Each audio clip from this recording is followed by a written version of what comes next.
billion in funding. And we're going to talk a little bit about a new report from the Futurum Group about AI adoption. And finally, what's the latest in AI coding tools? You're watching Techstrong here.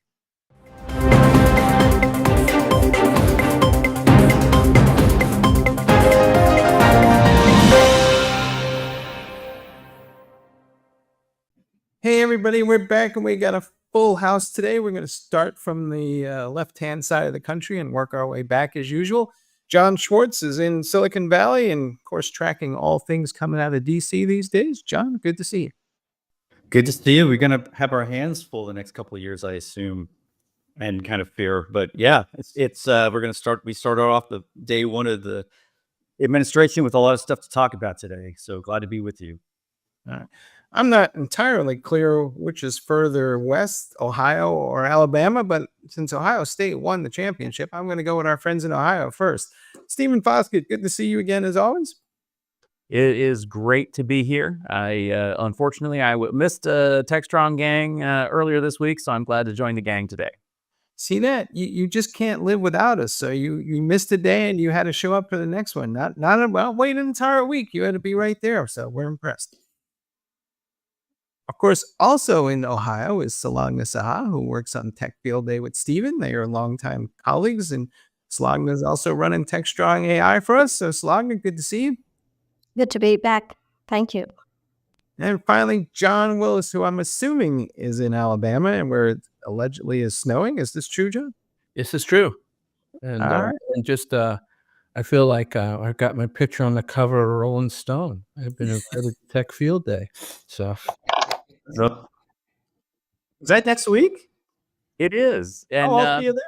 Yeah. Yeah, actually, we got three of us on this call that'll be there. Maybe we should do the gang from there. Oh, that'd be fun. Yeah, well, I think we have to maybe on Wednesday and maybe Thursday. I'm from San Jose, so welcome back. I think Stephen, you've been there. I'm not sure about you, John, but welcome to San Jose. I've been there a couple of times. Yeah. I think that's an awesome idea. I'm going to pencil that in right now.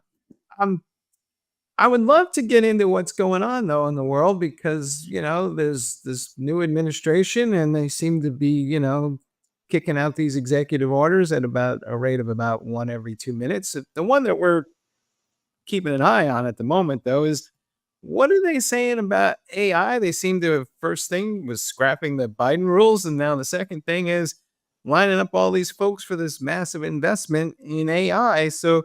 And of course, one of the first things they said was, hey, and this investment will not be subject to as many reviews because, John, who needs stinking regulations? Yeah, who does? Hey, yes. So first I'm going to start with a visual presentation. I don't usually do this on the show, but I think it's important because in a sense, as they say a picture says 1,000 words. This one might tell us about a couple of 100 billion. So here we have on this side, behind Trump, lined up several executives. You might remember them or recognize them. There's Jeff Bezos. There's Mark Zuckerberg, Tim Cook, Elon Musk, Sundar Pichai. Evidently, Sergey Brin was around. I don't see him in the photo, but he was around. And I know that Sam Altman was around in Washington, D.C. And basically, after the inauguration, Trump signed an executive order, as you said, Mike, to scrap a 2023 executive order by President Biden, or former President Biden, that would kind of hold companies and developers of AI to some sort of safety standards or look at its potential harm to national security, consumers, and workers. So that's out of the way. On Tuesday, later in the day at the White House, Trump hosted Larry Ellison, the SoftBank CEO, Mr. Son, and Sam Altman as part of a announcement of up to $500 billion in private sector AI infrastructure investment in the U.S. There's also a joint venture between OpenAI, SoftBank, and Oracle called Stargate, which is a little ominous sounding, but nonetheless. So in a sense, yes, unfettered AI development as fast as you possibly can. These companies, I guess, will be entrusted to self-police themselves, just the way social media self-policed itself, going back to Zuckerberg. That didn't work out very well. But then again, Congress can't pass any legislation involved regulating any type of technology. So now we have this new kind of golden age of America, as it's been termed, or even the intelligence age or the intelligence race. And it's going to be interesting to see what happens. I anticipate, in addition to what we just talked about, even more actions spilling out. It really is a land rush and a land grab, and it will be interesting to see where this all goes. There's also even a report this morning I saw from a Wall Street analyst about this fate of TikTok, which is was extended 75 days on the ban, or from the ban, in which the speculation is that Musk and perhaps even Ellison might end up owning the U.S. operations of TikTok. So never a dull moment. Well, that's a whole separate story. But Yeah. John Willis, how are you feeling about all this? What's that? Well, first off, Any of TikTok your swimming, what do you runs feel? on Oracle, right? So that's, there's a little interesting tidbit there, right? TikTok, the U.S. implementation of TikTok runs on Oracle, Oracle's infrastructure, Oracle's sort of cloud. So anyway, yeah, I mean, there are pluses and minuses, right? Like, I did some analysis yesterday on that because I wanted to write my own blog article about what do I think about this, and the pluses were that regulatory burden, the trade-offs, right? The federal overreach, right? Like, that there are things that were in the executive order that not everybody was happy with, right? Like, there was some definite, and then, but then there are things that, like, now we have no roadmap. To your point, John, like, I don't think allowing OpenAI, Sam Altman, to worry about me, like, I'm a little worried about that, or can have any concern for what he's doing when it comes to me, right? Like, so, and then on the Stargate thing, right? Like, I think I'm more interested in, like, how is that going to play out? Because I smell lawsuits all over the place by the ones that weren't invited. Right? Look what happened with the Federated Cloud, right? Look how long it took to get that whole thing cleared up, right? So, I didn't hear any mention of Google in there, Anthropic, and so I just wonder, like, is this just going to get stalled? It's just going to be a lot of noise because it's going to be stalled for the next year because there are going to be tons of lawsuits. Well, I want to bring in the news about the framework for artificial intelligence diffusion, which was revealed last week under the Biden administration. One of their last efforts to tighten up the restrictions on export of AI chips. The framework is actually pretty impressive if you read through it, or if you read the analysis on semi-analysis by Dylan Patel. It's really interesting what they've done to really kind of fill in the holes in the Swiss cheese of restricting exports. And on the one hand, and on the other hand, it's really interesting what it does sort of from a forward-looking stance in terms of requiring major AI model development to be in tier 1 countries, and specifically US companies have to develop AI in the United States. In fact, 50%, according to the framework, of their AI chips have to be situated within the United States. If you look at this Stargate announcement, and you read between the lines through the filter of the framework on AI diffusion, one of the challenges from that framework was that Oracle invested heavily in offshore AI infrastructure, and that would be drastically reduced and restricted by the framework for AI diffusion. Stargate actually fixes that problem for Oracle. And another aspect that's interesting here is that, from what I'm hearing, Oracle has already built out too much AI infrastructure outside the United States previous to this, and they're going to have to basically reshore a lot of that infrastructure.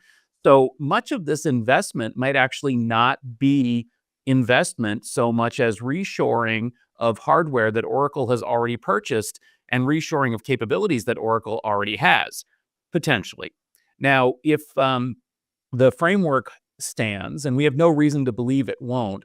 For what it's worth, the Trump rescinding Biden's executive order wasn't specifically directed at this particular AI initiative. In fact, it was part of the overall executive order called Initial Rescissions of Harmful Executive Orders and Actions that revoked, well, dozens of executive orders all at once. And this one was just sort of part of what was swept up in there.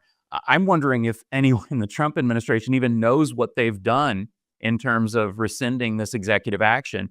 And furthermore, I'm wondering if anyone knows what that the actions of the Biden administration are part of the reason for this big Stargate announcement.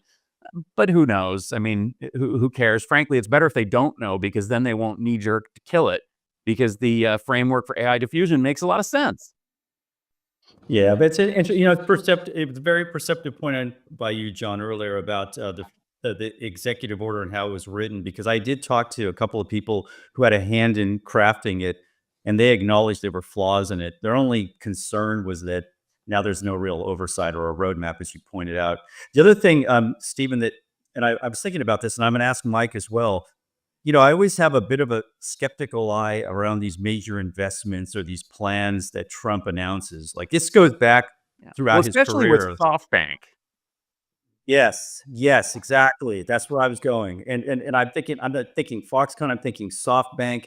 I'm even thinking back to Trump's earlier, massive projects that he was going to build in New York City that he talked about for years, and they just never came to fruition. Even with the latest announcement in the Middle Eastern investment, where there were projects that didn't develop into anything. So I have a bit of a skeptical eye. Maybe this is a bit of a repurposing around Oracle and in SoftBank and OpenAI, but I'll believe it when I start seeing real action or tangible evidence. Mm-hmm.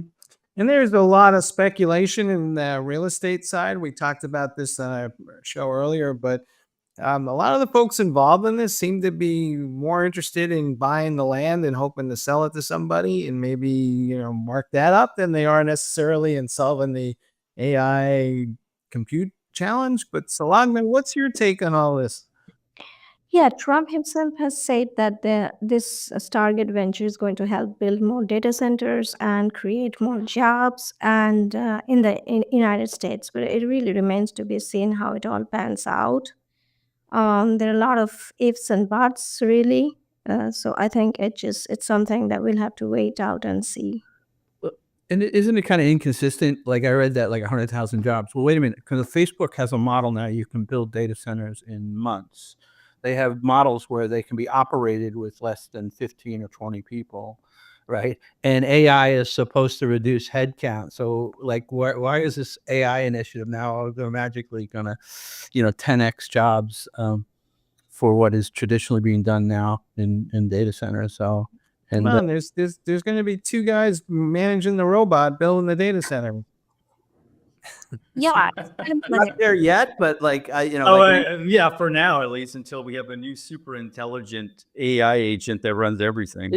The one last thing I will say is, if anybody's read The Fifth Risk by Michael Lewis, that was baby steps compared to what we're going into right now in every sort of level. The fact that AI is so pervasive, the technology of AI, we know of what, how pervasive and how impactful this is. We've all been doing this for years. There's nothing been this impactful, and to just completely fifth risk it just seems awfully scary to me.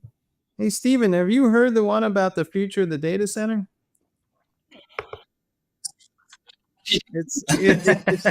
It's going to be managed by one guy and a dog, and the dog is there to keep him from touching anything. That's funny. Right. John, so what do you expect to see, John Schwartz, in the future here? It seems like this is just the beginning of a series of things, but what's your speculation? I think we already are starting to see like this, like a chain event or domino principle. I mean, I don't know how it's all going to work out, but we're seeing for instance, Google just invested $1 billion in Anthropic, in which Amazon's already invested $8 billion. We're going to see all sorts of machinations, people moving in crazy speed. One interesting thing is, it's open game, open track. One interesting thing was there was no presence of NVIDIA that I know of at the inauguration, or that we didn't hear anything from them, or for that matter, even Microsoft, which I found was kind of interesting. I'm not sure if anyone has any thoughts on that, but perhaps those are two companies that really don't really need the help. of the administration or have to cozy up to it. But I found that kind of interesting, the absence of those two companies. Yeah, I found I'm that curious. interesting too, and I heard the same thing, John. That Jensen Huang and Nvidia were nowhere to be seen with the inauguration funding, at the inauguration, et cetera. I believe Microsoft did contribute some money, but again, I didn't hear about the presence of the Microsoft execs or anything like that. Um, it does seem, you could, I guess, say that Nvidia doesn't really need the government's help. But frankly, NVIDIA is another one of the companies that's going to be really impacted by the framework for AI diffusion if it continues through. If I And was, they push back. They push back on that immediately. oh too, yeah, which is they push for, back for strongly. them And in very fact, that's strongly one in the reason that blog we post. heard Right? about it was because NVIDIA was pushing back and got so much publicity. Um, I'm surprised that they're not, in their, let's say, to be nice, pressing the flesh in order to try to change the administration's goals. Maybe they don't Yes. trust anybody. John Schwartz, though, I would love to get your opinion on this. Where does all this money come from? Because, in the state of New York right now, they're trying to scrape quarters off the Yeah, floor. that's a good to get cops in question. the subway. So, I mean, going back to, I don't mean to make this personal, but going back to Trump and this based on his projects, and I've read a number of Lucky Losers, a very interesting book about him, and it just kind of looks at his career as kind of a microcosm of where the political side goes, and they would just create numbers on projects, and when I see 500 billion, it's a nice round number. I will believe it when that money actually comes to fruition. I just think it's a pumped up, almost imaginary number they just threw out there just to It get our attention. it has to be. He had no influence with OMB. Like, how does he even start Yes. throwing numbers out on day one when there's been no discussion with OMB? I mean, it's folly from the get-go. It's the total. You're right, John. It's the total MO. This is the method of operation. You throw out an outlandish number. This has happened for decades with him, and it goes back to his first administration. And again, I mean, this is all a lot of bluster. A lot of these plans are written in 2 paragraphs. There's no due diligence, as far as I know. It's just pie in the sky for now. I'll give them credit if something does come to fruition, but for now, I'm very skeptical about That it. was my point about the lawsuit. It hasn't even gone through the Office of Management and Budget yet, right? Like, it hasn't gone through any economics reviews. It hasn't been, and then we're not even talking about the lawsuit. So it's all just fantasy. Now, I will say, if they create 100,000 jobs in Texas and they build data centers and they insource infrastructure, yeah, great job, buddy. But but just throwing your finger in the air and saying it will happen, And This goes back to all the manufacturing jobs that were promised in the first administration, and how did that work out? This is the point where I'm expecting Alan to show up, out of nowhere and talk about Foxconn and talk about the con of Foxconn, and I suspect that we're seeing history repeating itself again to a bigger extent and a more pumped up extent because it's AI, and AI has to be bigger and more hype than anything else. All right. Stephen, I'm going to give you last word on this, but I kind of feel like we're just watching an episode of AI Game of Thrones here. Yeah, I with all of this stuff coming out of the administration, I'm really trying to figure out what the reality is. Like you all are saying, $500 billion, it's absolute fantasy. Remember, SoftBank, Masayoshi Son was right there with Trump in the first administration announcing a $100 billion investment in the United States that never really happened. That $100 billion was basically the size of the Vision Fund, which famously became a massive loser and lost at least a third of that money. A lot of those startups closed down. They didn't amount to anything. And it wasn't like that money actually ever came in. 500 billion, yeah, it's a nice big round number. It's 5 times the size of the Vision Fund. 100,000 jobs, sure. Nobody's even saying what this thing is going to be. What we have to do, just like everything that comes out of the Trump administration, is we have to read between the lines and figure out what this is going to do and how it's going to nudge the industry. Just like, the repeal of the executive order on AI safety, just like the AI diffusion framework, these things can have real impacts. They can cause the industry to turn. They can change the trajectory. We just have to try to not focus so much on the announced bluster and focus really on the reality of what's going to happen when these things hit the ground. When with the news of these AI data center build outs and this investment and so on, no, it's not going to be $500 billion. It's not going to be 100,000 jobs, but there is going to be some investment. There is going to be some reshoring, especially if the AI diffusion framework stays in place. And that actually will have an impact. And we just all have to try to figure out, kind of push away the noise and try to figure out where's the signal in this. And I'm going to add one last thing, Mike, which is, I talked about this before the call. I don't think what's gone under the radar is what they've already done with CISA. It's now you have a perfect storm. You're literally pulling out all you're basically saying self-regulation, and you're basically dismantling CISA, right? I mean, I follow critical infrastructure. It's not like my space. Josh Corman has got me scared to death. If anybody knows Josh Corman about the cyber critical infrastructure, right? Water, supply, telecom. And like CISA is doing an amazing job there. And that stuff's all getting gutted. All right. We will be coming back to that topic in a future show, no doubt. But in the meantime, what I learned today so far is if you want the entire AI oligarchy to bend the knee, you just have to point to some imaginary cash and they show up. So there we have it. All right. We'll be back in a minute.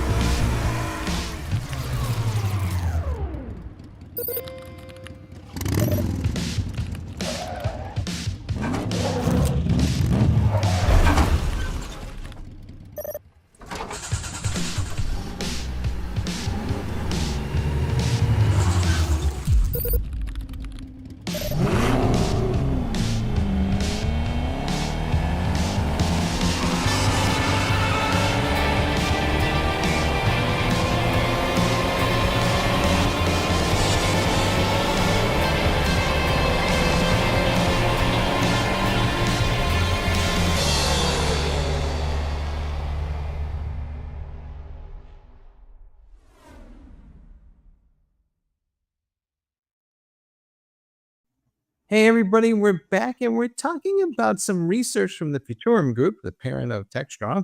And it points to, well, what is the level of adoption among larger enterprises of AI? And it seems to suggest that this whole notion of a fear of missing out is maybe going away. People are taking their time a little bit and maybe being a little more thoughtful about how they're planning to use AI. So, Lognan, this is on Techstrong AI, the site you run now. Give us the high points. So yeah, it appears that the speed of AI innovation success is somewhat slowing down, at least in the early stages for some companies. This is owing to a number of factors, such as disconnect from the realities of implementation, adopters' expectations are not well managed, poor ROI focus, expectations for quick gains, integration issues, and most importantly, lack of hands-on strategy from CEOs. The Futurum Group's State of Market survey, which recently released, shines light on this. Some of the stats say that 62% of CEOs view AI as a powerful force of change, but 38% just see it only as a hype. And only 46% of the companies surveyed said that they were very prepared for AI adoption, and 31% were only moderately prepared. And only 48% prioritize rigorous ROI measurement. So, and John also did an article on this. So I feel like that there are some takeaways from this.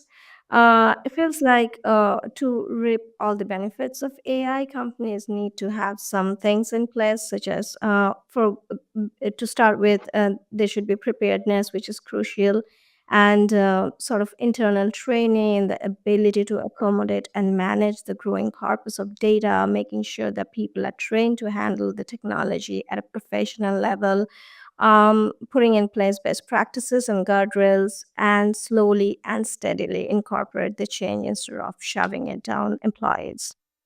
All right. Well, you had me at CEOs and disconnect from reality, so I've been laughing ever since. But Yeah, that was But another interesting thing to read read in this study, was that incredible disconnect. 78% of CEOs strongly believe in their own ability, their personal ability to guide AI for their companies, but only 28% of mid-level managements agreed with Mm. that. Ouch. You mean Yeah. the people actually in the trenches, right? Yeah. What there's one thing I think there was a takeaway. I'll get out of the way because I talked too much in the last segment. There's a takeaway that from the CEO sentiment study that the analysis reveals, as you said, Stephen, a striking disconnect. The most successful companies are those where top leadership deliberately steps back from hands-on AI strategy. That kind of stuck with me. I know, yikes. right? It's incredible. I mean, if and the disconnect with customers as well. You know, this whole idea that CEOs are all jumping in there, but according to this study, only 24% say that customers are specifically asking for AI-based solutions. That's wild because that doesn't say 24% of customers. It says 24% of CEOs say their customers, which means that could be much less in terms of customer demand because that's only the ones that are going up to the CEO. It is incredible, but it kind of matches. I mean, do you know anybody who's like out there, like going to their, I don't know, their main, software as a service supplier or whatever, and saying, show me your AI strategy. I need more AI. You need to put some more AI in here. No, customers don't want AI. Customers want solutions. AI is a way to give to make solutions. It's not the solution. Right. It's investors who are screaming about show me your AI strategy, right? At the end of the day. John Willis, I know we have talked about this subject in the past with you, and it rankles you because you see so much AI hate the Wall, progress. yeah, I hate the Wall Street view on this, right? Because what I'm seeing in the companies that I'm visiting, well, first off, if the CEO says it's so, it will be so. All right, like that's just the reality of the like. So saying they're disconnected and like, but there are incredible projects going on. A lot of them I can't talk about. That and what I do know is there's a lot of reluctancy to actually promote what they're actually doing because of the competitive advantage. I mean, they're creating so much innovation internally. Now, how it all winds up, and we'll go back to what's the famous quote that if Ford, if I asked the customers what I want, we'd still be driving the horse and carriage, right? Like, I don't think that's a really, to me, that doesn't stick, right? The organization, like I know companies that have incredible amount of data. One company has incredible amount, you probably figured out, but they have incredible amount of data on every restaurant on the planet. Like they're figuring out how to do something with that data, right? If they know every transaction of like 70% of all the humans who eat out in America, or maybe even in Europe, right? Like there's gold there. So it's the data stupid. It is that organizations are not actively telling you what they're doing. On a previous Techstrong, we talked about, I had one client literally make me sign a second NDA. Not only that was I under NDA with the client I was working for, but I literally had to do another NDA to not discuss what they were doing specifically. They're very, like rightfully so. Like if you're in a competitive space and you believe you have an innovative idea. So I don't know what the right answer is. Wall Street's usually better at this stuff than I am, but I do know, my ground level knowledge of what's going on in some of the large corporations that I've been talking to. One I can talk about publicly is what John Deere's doing. John Deere is across the board, figuring out how to use this stuff strategically, like a transformational, and that's the thing Wall Street's not looking for. They're looking for like, where's the money? Where's the budget? There are organizations that are completely transforming their talent and innovation strategies based on this.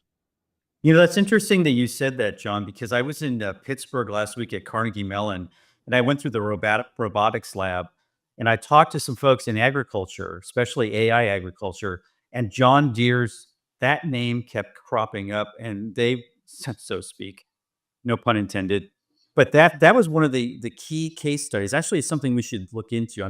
But the fact that you brought that up is really interesting to me. They are going to transform, and they are somewhat a little bit more transparent than others. That's always the key, as you said. A lot of these companies are reluctant to say what they're doing. So where's the hype and where's the reality? It's somewhere in between. Stephen, I'd love to get your opinion on this, though. When I talk to people, they're in a quandary. They cannot fund every AI project, and about half the AI projects are rapidly becoming table stakes, right? They're not competitive advantages. They're things I need to do to stay competitive. And then they're trying to figure out, well, what are the things that are going to really make a difference for us to be competitive? And it turns out everybody's kind of working on very similar things. And so, what is that window of opportunity around AI? Well, that's an interesting aspect of this study as well, is that it does show a real differentiator between sort of these younger digital native startup companies and the more established companies. To the extent that, at least I'm still working my way through this, I'm still trying to really digest it, because this is an incredible data source. Let me tell you, I've never seen this much information direct from these CEOs. It seems like established companies are smartly focusing on how they can use AI to transform their existing businesses, how they can use it to, as we were just hearing, to ingest existing data, to come up with novel uses and novel applications for the existing market they have. Whereas the more digital native, smaller, scrappier companies, they're looking for transformative business models. And they're looking for ways that they can use data in a way that nobody has thought of yet. And that, I think, is really what we're going to be looking out for here. We've already seen a divergence. I mean, John Willis and I, we were at the early stages of cloud. There was that incredible divergence between sort of the cloud native companies and the cloud followers. We're seeing that 10x with AI. The AI native companies, the data native companies, they really understand the capabilities of this technology. They're looking for novel ways to use it. They're looking ways that can serve as accelerators and differentiators. What has to happen for the rest of the market is what happened with cloud technology, which is where they look for the most useful tools, the juiciest morsels, the things that can really transform what they're already doing, and adopt those things, embrace those things. That's what we're seeing with cloud technology. I think that's what we're going to see with AI technology in the coming years. John, what do you think, John? Oh, I mean, I was just going to pipe in because I do talk a lot, but I talked about this, Mike, on a previous call. The Friday gang, if you will. But I talked to CIO near the end of last year, and he said something really insightful about, like, John, I'm not in this for the ROI. I'm in it. What I have to do in my organization is create a sort of seamless, horizontal, sort of talent and innovation transformation, right? And like you listen to that and say, oh, it's just CIO speak. But he knew, like, this whole question of, like, what's going to happen. This comes up a lot, right? If we don't need junior developers, how do we create apprentices, right? This comes up all the time with AI. Well, the savvy business or CIO, the executive team who understands your business, are realizing that they're going to have to create a talent, like from the 30-year Java developer to the 2 months out of Carnegie Mellon AI expert student. They're going to have to create a seamless innovation strategy. And again, if I knew that, I'd be making, $7 million a year for a corporation. But but that I think the organizations that are thinking like that way, again, I want to be careful with John Deere. I'm talking about the stuff that's public out there. But like those are the type of things I'm looking for when I'm interviewing, when I'm hanging out with Gene Kim's crowd. And, I want to hear how you think. Are you just like letting people go off and create pilots and co-pilots and chatbots and, like, because you can? Or are you setting sort of an across the board, or at least attempting, and back to your Stephen, like, that was the haves and have-nots in cloud, right? The haves understood this was a technology transformation, and they stepped back, and some of them, Capital One. Capital One is a great example of a company embraced it strategically in the financial sector, probably one of the earliest ones to truly take advantage of cloud. And they did it, head to toe. And so that's what I'm looking for is the organization's CIO talk like this. So, Solange, let me ask you this question. What do you think the odds are that the next great thing in AI that a company does is going to be driven from the top down, or is it really going to be driven from the bottom up by the people who are closer to where the AI is going to make a difference? Bottom up is how ideally it should be, but oftentimes, like you mentioned, there is this strange disconnect between the C-suite executives and the people that are working at the ground level doing the real work. So, as long as that there's a bridge between the two of them, I see it's very difficult for companies to really implement that kind of a systemic change where it is done in a disciplined sort of way. But surely these smaller companies, and it's actually really following the cloud trajectory where companies are at first like they're overwhelmed with suddenly there's this AI rush, and then with all of the aggressive strategies and stuff like that, and there's that myopia that if I can embed AI into my organization, it is my ticket to success. So I think we'll slowly get out of that phase to a point where companies start to see more clearly and see how it can be actually implemented step by step in a way that works. So I hope to see that kind of change happening in the future for sure. Here's my bet. My bet is that the middle managers are going to wind up being the heroes that implement this stuff, working from the folks at the bottom up. And they're going to become the next people taking this CEO survey because they're going to replace all the guys who couldn't figure out how to make it work because they're too far removed from the actual thing that the company does. Steven, am I crazy? I think you're not crazy, and I think that's what we've seen in the past as well.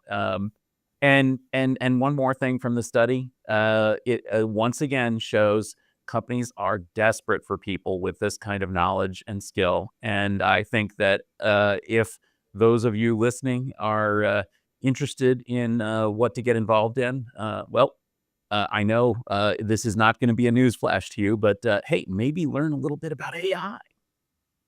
There you go. Hey, I think that goes for everybody. If you learn about AI, you're going to write your own ticket because, as they say, it's not AI that's going to make you lose your job. It's the person who knows how to use AI who's going to take your job, right? All right. We'll be back in a minute, folks. Discover Techstrong Group, the epicenter of tech innovation. We're your go-to for reaching IT leaders and practitioners worldwide. Our secret? Impactful content that sparks awareness, engagement, and top-quality leads. With us, you'll access editorial websites, streaming videos, virtual events, custom content, analyst research, and more. Join our satisfied clients. Let's revolutionize your tech journey. Contact us today and tell your story to the world in the most powerful way with Techstrong Group.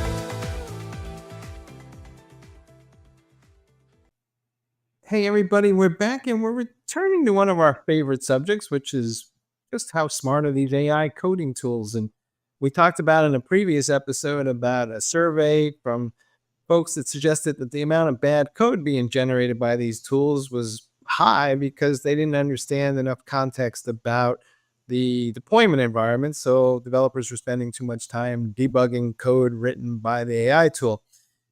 Since then, we have seen some advances. Devon's talking about a new version of their tool that's smarter and has more reasoning capabilities. And then there's even a startup that's, I'm going to butcher this, Pythagora or something of that effect, which designed their tool to keep the developer engaged. Their argument is that developers, if they're engaged, will understand the code and it won't be so hard to debug it because part of the problems with some of these other tools is they're just black boxes and they generate code and nobody knows how they did it. John Willis, you cover this space more closely than any of us. What's your take on where are we? What's going on? Yeah, I mean, it's a mess, just like everything else, right? I think, my personal opinion to Devin, it was dead on arrival. We've gone through that. They don't even show up on the benchmarks. They don't even try to show up on the benchmarks anymore. The SWE benchmark, which is good or bad, it is the litmus test for a coding agent. They hover in on their last peak was about 14 to 20%. The benchmark now is a 55% resolution to 60%. and there's just a lot of players since, even the Open Devon team is now called All Hands. They renamed themselves, right? They were basically created literally about a week after Devon announced, their sort of fictitious resolution capabilities, which were just chopped up by the industry. And Open Devon was a response to like, hey, like this is not that hard. The AI engine does most of the work, right? And so I find that two simple open source tools, Ada and Klein, literally do everything I need to do. I mean, you've heard all about Cursor. There's just a lot of plays. Guy Purdy, the Sneak founder, he's got something called Tessel. I mean, Amazon Q Developer shows up really high on benchmarks. Uh, you know, um, Copilot Workspace, which still I don't think has been released by Microsoft. So it's a very competitive space. But the key thing that you said there, which is when these things first started coming out, the context windows weren't as large as they are now. And what a lot of people are realizing, and I think Ada is the first one I'd say to do this, is they allow you to take all the non-functionals, like your Jira tickets, your documentation. And this has been sort of the biggest problem with these tools is if you just ask it to generate code, it really doesn't have any strong context of all the other resources that are related to the code it's generated. And so now these context windows are so big, like you can literally, I mean, in some cases you just load a repo into these engines and just say, start explaining this to me. So there's sort of two worlds. There's tools that are staying far ahead of everybody. So like pull in when I'm going to code now, I want to take all the documentation. I'm going to take the Terraforms. I'm going to take everything I possibly can and throw it in the context window when I ask it to create a service. Patrick Dubois talks about this eloquently in some of his latest presentations about like the world has to be this massive context of not just code. Code is such a small part of the operational cost of an application. We all know that. So I think, again, the balance then is the technologies. I mean, like all of the major, sort of LLMs or models now have their own agentic capabilities. A lot of the early Devon, Open Hands, all those things were that they were implementing agentic capabilities on platforms that didn't have it, right, built in. And so I think the message is, learn how to create agent-based solutions. Learn how to let AI understand the full context of your service. And then, don't get locked in right now to any one solution because it's moving so fast. I mean, just what's happened in the last quarter, or not even the last 4 months, between GPT-4o going all the way into O3. I mean, it's just mind-boggling what's happened in the last 4 months. Other reason. Hey, John. Yeah. Can I ask you a quick question? I don't. This might be a non sequitur, but what? I mean, you know this so well. What about Operator from OpenAI? This might be coming up. Some version of it, or early version, might be coming out soon.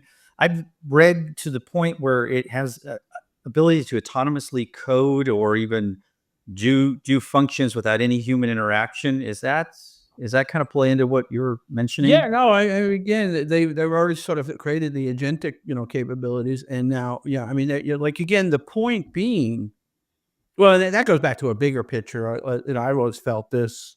I've been surprised that, and I'm going to sort of wiggle around this and get to the point to your question, which is, I thought when Microsoft Copilot Workspace, which I think is still in beta, they were going to win it all. Because if the big providers provide a high percentage of resolution or ability to sort of create code autonomously, then I don't see any of the little players surviving, right? And so, yeah, I mean, if OpenAI can take, what they're doing and create, sort of an operator level of efficiency. I'm still waiting to see what Google's publicly going to come out with in this space. Like, they have it, it's internally. I've talked to people, they use it internally.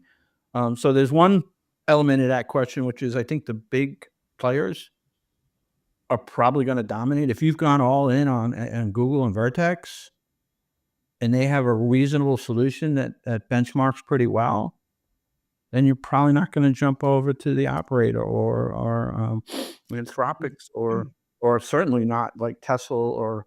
And then again, I think the interesting then becomes the open source edge players. And I'm probably the only one that calls it, but Ader and Klein and these tools that are really effective is instead of big picture $500 a month or $2,000 all you can eat Devon solutions.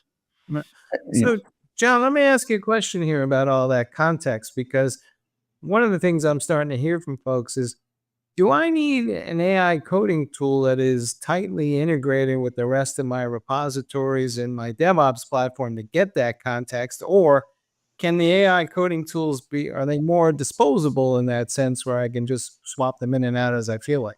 No, I think in fact, I the first time I heard of this Pythagor, so I'll replicate your like destroying the name, but like I think that's interesting because that one of my arguments that I get a lot of pushback from all the sort of AI kids and is that the main repositories are GitHub, like all the engines that are coding system all being trained by open source GitHub libraries, basically, right? Or right? And there's a big difference between, for the last 10 years, Capital One with 18 to 20,000 Java developers, and how you build services in an organization like Capital One on, probably, certainly hundreds of millions of lines of code, maybe billions of lines of code, and code that's been generated in open source projects. So that, my argument, there's got to be a difference. So organizations that are helping, and there's a few of these happening, helping go in and understand your libraries, your code. I don't have any data on it. I think they're going to be far more efficient. You think about what Capital One or a large bank or Goldman Sachs has to do for their code base to work. It's just the decision and the training and all the sort of code generation is just going to be significantly different. Yeah, I want to jump in on that, John, because I think that you're really onto something there.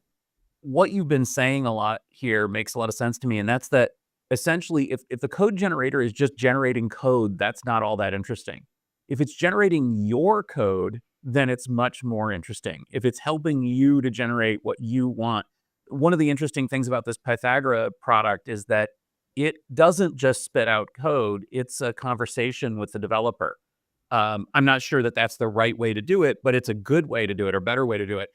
To your point on Microsoft Copilot, I had the same opinion that Copilot was going to be radically successful, mainly because it's right there in your IDE. It has access to your code. I mean, Microsoft has GitHub. The same with Vertex. I mean, if you're a Google developer, then Google can do a lot with what's already there with the rest of your corpus of code. A lot of these open source, what you're calling edge copilots or edge products, I mean, that's kind of what they're doing too, is they're watching you, they're helping you. It's kind of like, Solagna, when you're working with an AI writing tool, there's a big difference between one that actually knows your writing style and one that's just spitting out words, right? Yeah, absolutely. I personally try to not put a lot of faith on tools like that do coding, because I keep hearing from a lot of people that sometimes the coder errors, there are bugs, and it takes way a lot of time to really fix them and get them in shape so that they can run it. So what I personally think is it's wiser to actually take it with a grain of salt, really, and see that these tools are basically meant to help you than to just do your job for you. So you can maybe use that code as a template and do your changes, and even if they're tying in all the contacts and all that information and personalizing it to your needs, it's still important that there is a human in the loop who's like actually looking at it and making sure that it's all well and good to run, because it's code after all. The smallest mistake can make the biggest difference. Well, this last question on this. Um, I also wonder if we're overly obsessed with coding. And if I look at a developer's job, coding is maybe 15 to 20% of what they actually do. And so do we need AI to do all the other stuff? Because, we're not really going to drive productivity just because I mean, we can that's the code. point, right? Like coding is a lot of copy and paste. It's finding routines. It's like most coders, if you write 10 lines of code, it basically turns into 1,000, 5,000 lines of code anyway, because of all the libraries. Right. So I don't really adhere to this sort of idea that AI tools are going to make worse code. When you got 20,000 developers in your organization, there's a lot of I ask those people like, oh, I can't use, Copilot, or I can't use this. I'm like, how many of your, that base of Java developers you think actually writes error-free code? And the truth of the matter is these tools are going to do better than the average coder. They already are proving it on benchmarks. So the argument that AI generates bad, every implementation of coding will have bugs and errors. The question is, will these things get better? Are they like at a point where they are better? I believe they are. And then to your point, Mike, like coding an application is a lot more than just sitting down and writing code. It's design, it's requirements.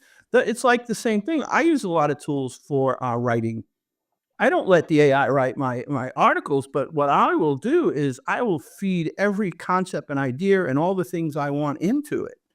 Right. So I think, when you talk about a service that's being built, the human in the middle is the design. You don't just say, hey, I am a business that sells cars. Go ahead and figure out how to write software that will do a better job. Like that's not how it's going to work anytime soon. It's going to be, we have this business campaign, we have this idea, and we're going to go through design and we're going to requirements. There's going to be humans all a part of it. But there's a point of where somebody just sits down and literally 80 to 90% of what they're actually doing is using reusable libraries.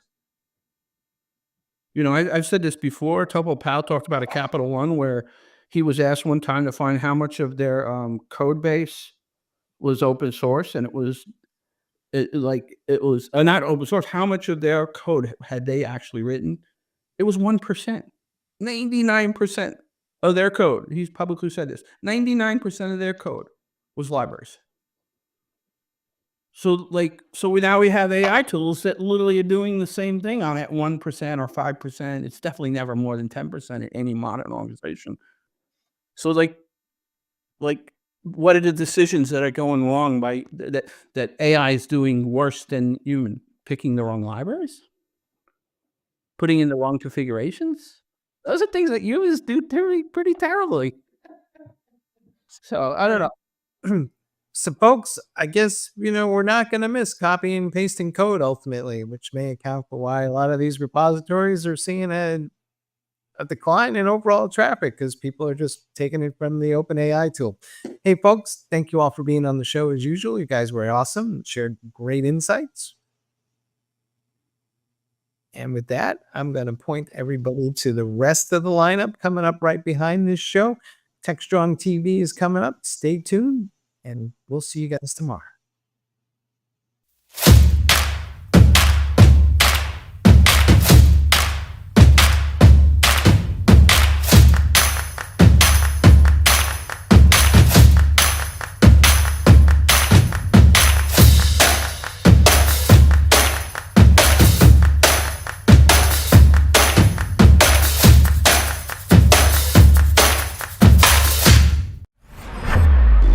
This is Techstrong TV.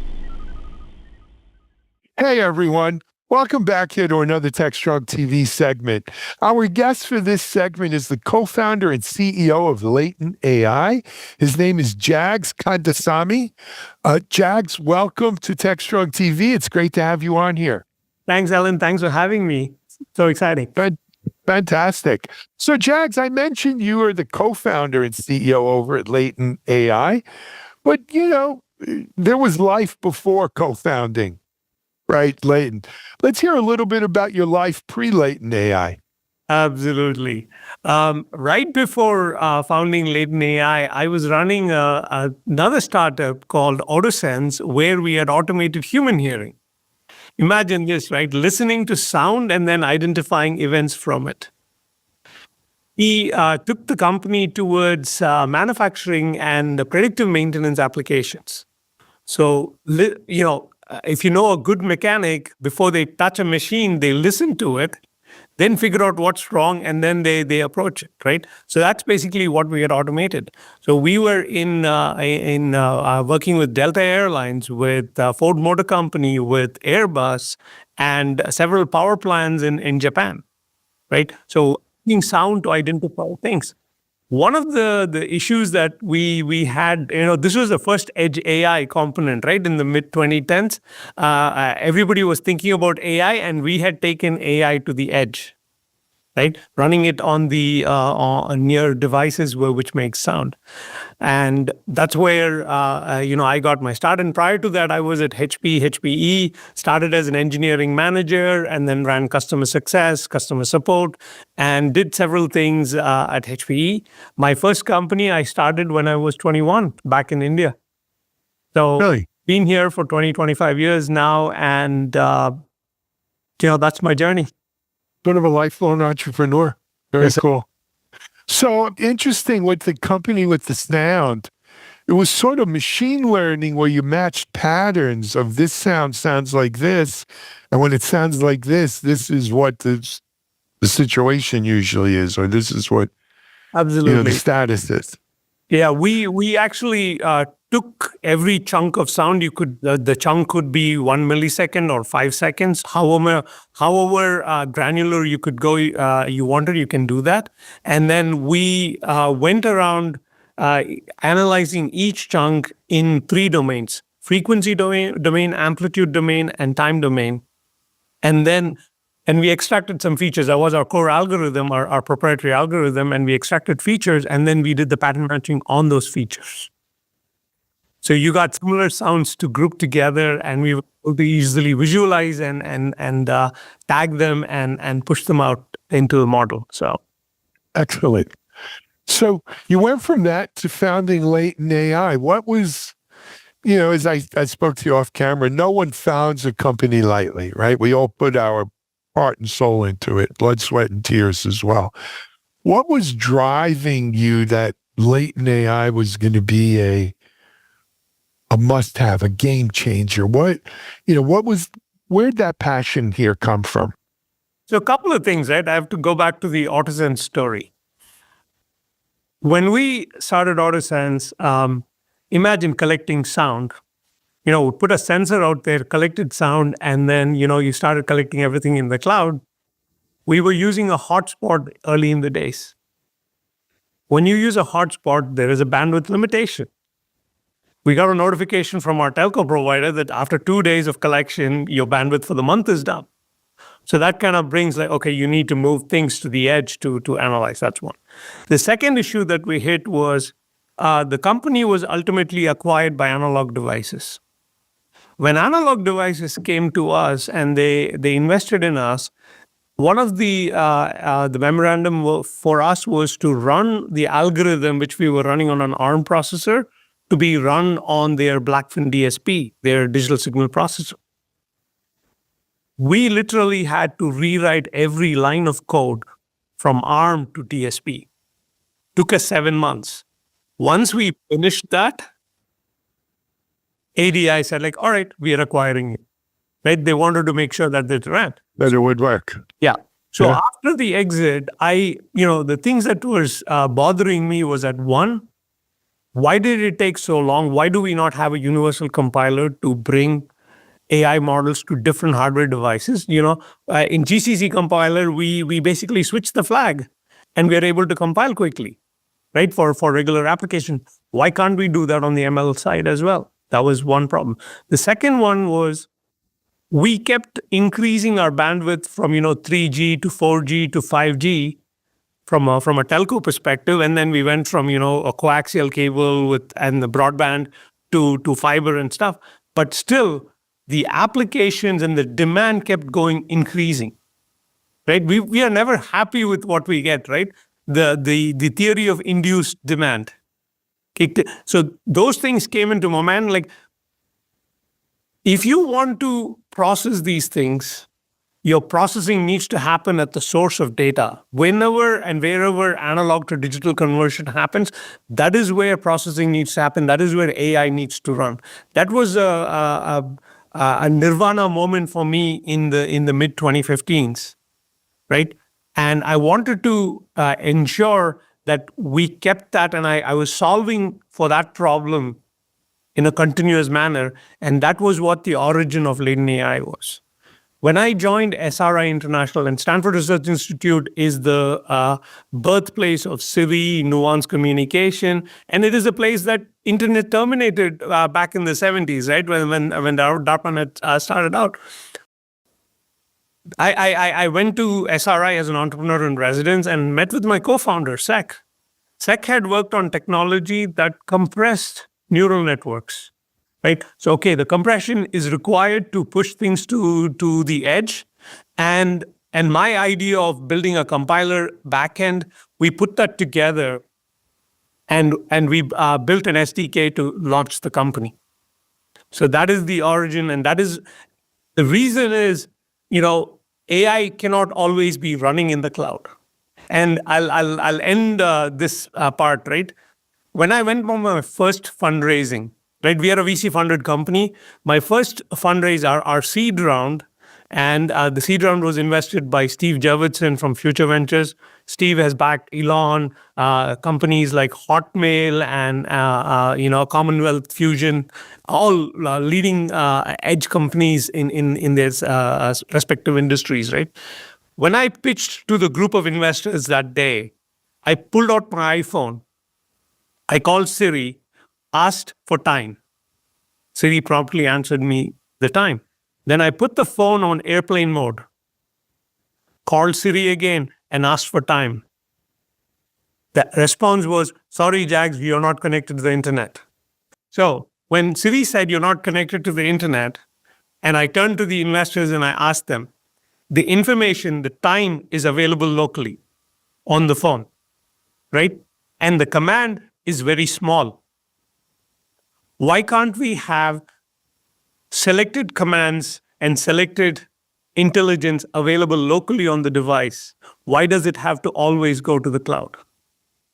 This is the reason we need Edge AI. And that secured my first seed round. Good for you. What a great start. I've had the pleasure of doing several, venture-backed startups, and you always got that moment where you got them, right? Where the VC said, this is a must-have. This is important. It's not just nice. So here's my take on it. I got kind of three different areas. And by the way, we're going to come back. I want to tell people, Latent AI's website, how they get involved, product-wise, and all these things. But three things. Number one, in my mind, I have this diagram in my head of I've got my core hypervisor owned data center in the cloud, probably, right? Then I have edge computing on the edge somewhere, and that takes a lot of everything from a container, not a Docker container, like a aircraft container with equipment by a cell tower or something, or, somewhere along the edge, some computing resource, and then on-device resources, which to me is the edge, isn't the edge, it's kind of mushy right there. Yes. But we're here talking really about on local device computing, or not? Not. So we introduced the term called the edge continuum, right? I will take you back to your chemistry class in high school.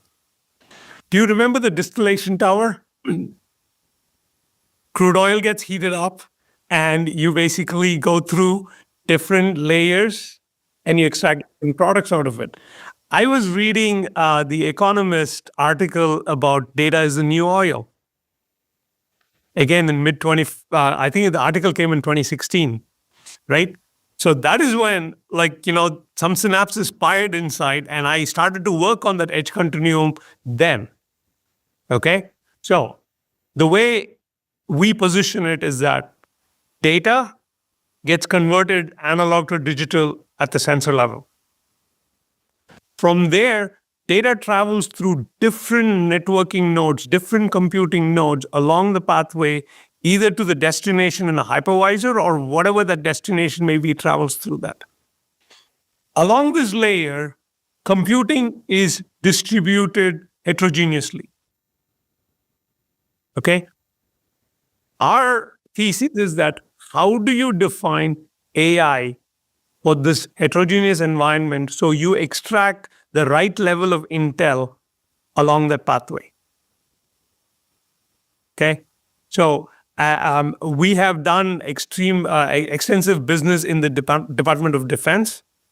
And I co-authored a paper with retired Vice Chairman, Joint Chiefs of Staff, General Cartwright, for the Atlantic Council, which is a leading think tank in defense. Familiar? We co-authored that paper, and we actually applied a similar strategy for defense, whereby we are calling it the tactical edge, operational edge, command edge, and strategic edge. Right? 4 layers of the edge, and how do you process information accordingly? I love it. Is there a diagram or something of the edge continuum on latent AI? Yes, there is. All of it is. I would recommend, you know what, to our audience, we should get this out of the way. Is the website latent.ai or is it latent? Latentai.com. Latentai.com? Yes, that is correct. Okay. LATENTAI.com. Yes. So Jags, let me ask you the next question then. You know, I was reading an article today, a new survey out. 74% of organizations say their AI initiatives are being delayed because of access to GPUs. Right? We need these GPUs, which I get how good GPUs are. And I understand their role in AI. I just don't know if I buy into the whole 75% of AI stuff is being delayed because of access to them. But that being said, one of the issues is a lack of that kind of horsepower at the edge and on devices. Now, we are seeing AI PCs, the so-called AI PCs.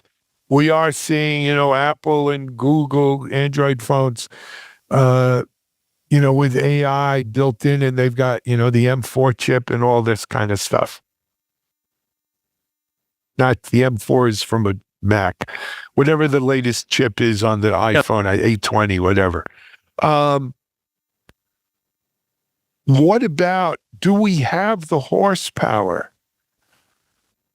along this continuum to truly perform the kind of AI that, the AI we want, let's say, the kind of stuff that's game changing? I'll give you one example, right? This is something that we've already done and we actually demonstrated with the telco. We talk about the edge continuum, right? We did a doorbell as an example, okay? A doorbell today, if you think about it, it's motion activated. Anything that moves in front of it, you're going to get a notification. It could be, I had a buddy of mine, he had a bee that was trying to enter the camera, right? So he got 800 some notifications in one. Oh, God. Right? Imagine the frustration there, right? So let's say we build a low power battery operated camera, doorbell camera, right? It could be a 4-bit processor. We actually built it on a 4-bit processor. And the only algorithm that's running on that 4-bit processor is a human, non-human detection. Is the object in the frame a human or not human? Okay? So now, once a human is identified in that frame, then the next layer of compute, it could be a set-top box in your home, or it could be the MEC environment, let's say a multi-access edge compute unit from a telco perspective. It could be a 5G connected device. So that server could be running facial recognition at that point. Is that Alan at the door? Is that Jags at the door? Do they have permission to come in? What is the next set of rules that you need to follow? You could do that. Let's say you're not able to identify that person. There is a human, but I don't know who that is. Then we can pass that information, that same frame can be sent up to the third layer. Could be a CDN, could be a little bit more compute heavy. Part of the continuum. Part of the continuum.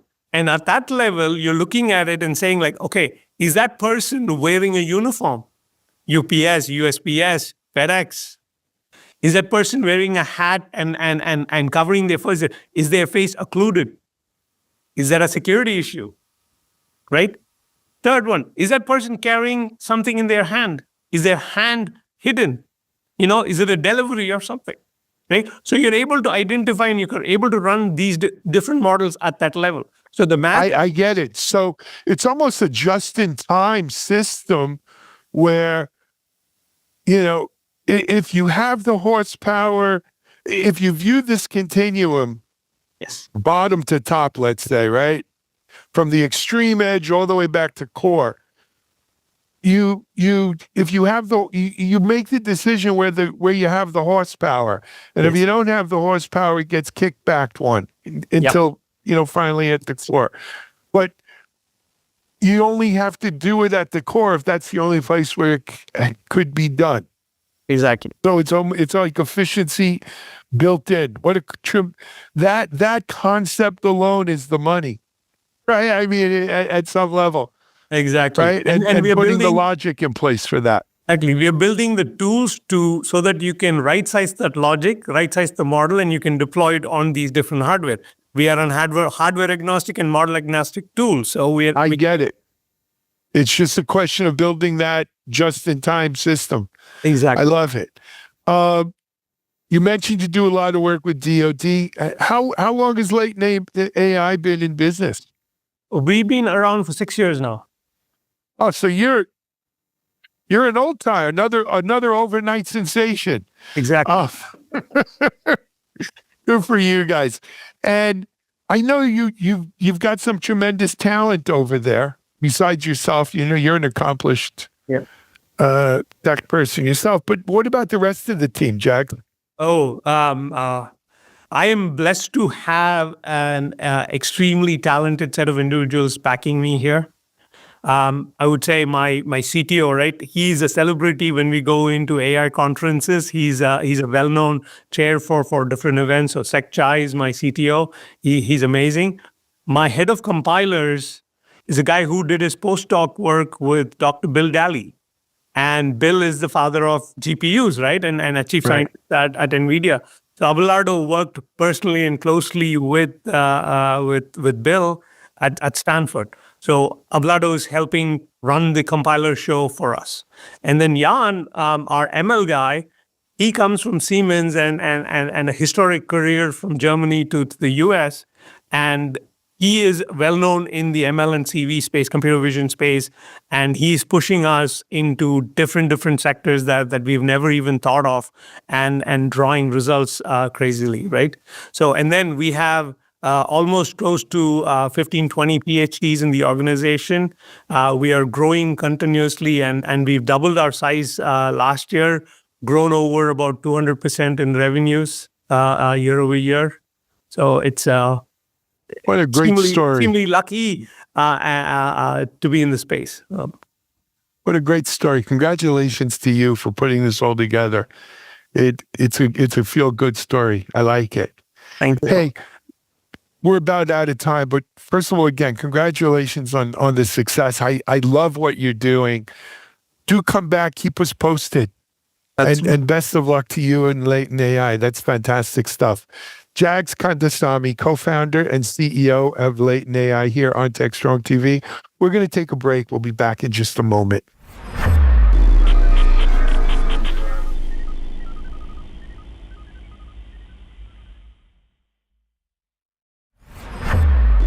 This is Techstrong TV. Hey guys, thanks for the throw. We're here with Josh Taylor, who's the lead security analyst for Fortra. And we're talking about how social engineering attacks are evolving because, well, the bad guys are getting a little more clever these days. Hey, Josh, welcome to the show. Hi, Mike. Thanks for having me. You've been following this space for a while. What are you seeing? How are these tactics changing? Because we've certainly come a long way since, those Nigerian princes were sending us faxes, right? We sure have. What we're seeing is an uptick, especially in the last, I would say, 6 months or so, with these particular types of attacks. Some of that is just the fact that the person is always or the user is always the weakest link in the security chain. So you're seeing attackers still focused on focusing their efforts there, but you're also seeing the iteration of these attacks going through multiple rounds of AI, and so they are becoming better at crafting these attacks to trick users. So what do they look like? Do they have patterns, or are they so good we can't even distinguish them anymore? They're definitely getting better. There are definitely some patterns, though, that are out there. Some of the more common ones are things like CAPTCHA attacks that they're doing that look like they're trying to verify whether or not you're a human. We're seeing some of those, particularly lately. And then we're still seeing ones that are presenting themselves as things like security updates and other things that represent authority on your system that you might be used to seeing already. And they're really making them look a lot like those types of fields when they're presenting them to users. We start to hear a little bit about phrases like scam yourself, or are we basically being fooled into fooling ourselves? Pretty much. That is the whole idea behind these, is that the attacker plays on the user to actually participate in the attack themselves. And so therefore the user is kind of scamming themselves. Instead of everything having to be done by the attacker, the user plays a part in these types of attacks. I'm assuming that's unwittingly, but part of the issue, I think, is that the end user doesn't realize that they are a means to another end. And so they're just happily doing whatever it is they're doing. And then I'm assuming that cyber criminals are then using that access to move laterally into the organization and cause all kinds of havoc. Definitely. It's a point of entry for them. And from there, they're able to do things like reconnaissance or establish persistence on either the device or in the network. And from there, do things like download other tools or set up command and control and further their attacks into corporations or just on your personal device. Is it getting harder for us to distinguish that? And are these attacks essentially seems like they're slow moving and lasting maybe a lot longer? I think it is getting harder to attack. If you look at things like phishing emails, we now have a lot of spam filters and other types of filters that scan for this type of activity. But when a lot of these things are being presented to the user, it's being done through things like their web browser. It's not as easy to detect on the front end. What we're seeing is a lot of secondary detection. So the actual first attack and the scam yourself portion will get through to a user because there's not very good filters for detecting that. But then when we see secondary things like a PowerShell script execute or something like that, that's when we're able to notice the activity and start an investigation. So do you think that these attacks are more lethal than they used to be back in the day? I mean, are they deeper into our organizations, and are the dollar values and the impacts and for that matter, the entire scope of the breach getting larger? It's a good question. I think it really depends on how high up typically the user that they're able to compromise. So it's different every time, but of course, as the attacks get more sophisticated, the attackers will feel more emboldened about reaching out to higher level people, maybe executives, your C-suite people, and if they're fooled, then of course the attacks can have a very dramatic impact on the organization. Will maybe AI save us from ourselves one day soon, or is it already? I think it's going to play a role. I think attackers are using AI to craft these attacks, and I truly believe that in the future we will leverage that as defenders as well to scan things like behaviors and what is going on at user endpoints and look for these types of attacks. Is it your sense then that we're kind of involved in some sort of AI arms race here then? I think that most organizations will wind up utilizing this in the future against attacks. So yes, I would say that that is a term I would use. It is an arms race. attackers are going to leverage this, so then defenders must as well, and we just need to be ahead of them at those steps. The part about all this that your average business executive is going to shake their head about is, do I need another full round of investments in cybersecurity platforms to combat these threats, or will the ones that I have kind of evolve to combat them? Because the former implies forklift upgrades of some type, and the latter sounds more like features are going to be added over time. Right. And I think those things are all great down the road, potentially. For users in organizations and people in those, decision-making spots right now, I would say that a lot of this just starts with having a culture of healthy skepticism at your organization, taking a second look at workflows and what's going on with them, and really ingraining that with users. And then to take it even a step further, which doesn't have to be something that, you're investing a lot of money in, is just making simple checklists for critical tasks. So if you have a critical task, you can do things like create these checklists. It happens a lot in engineering.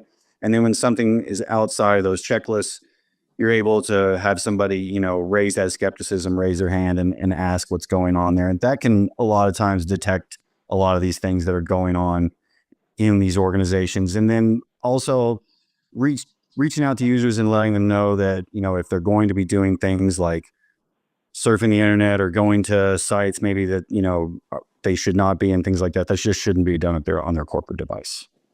As much fun as that is to enforce.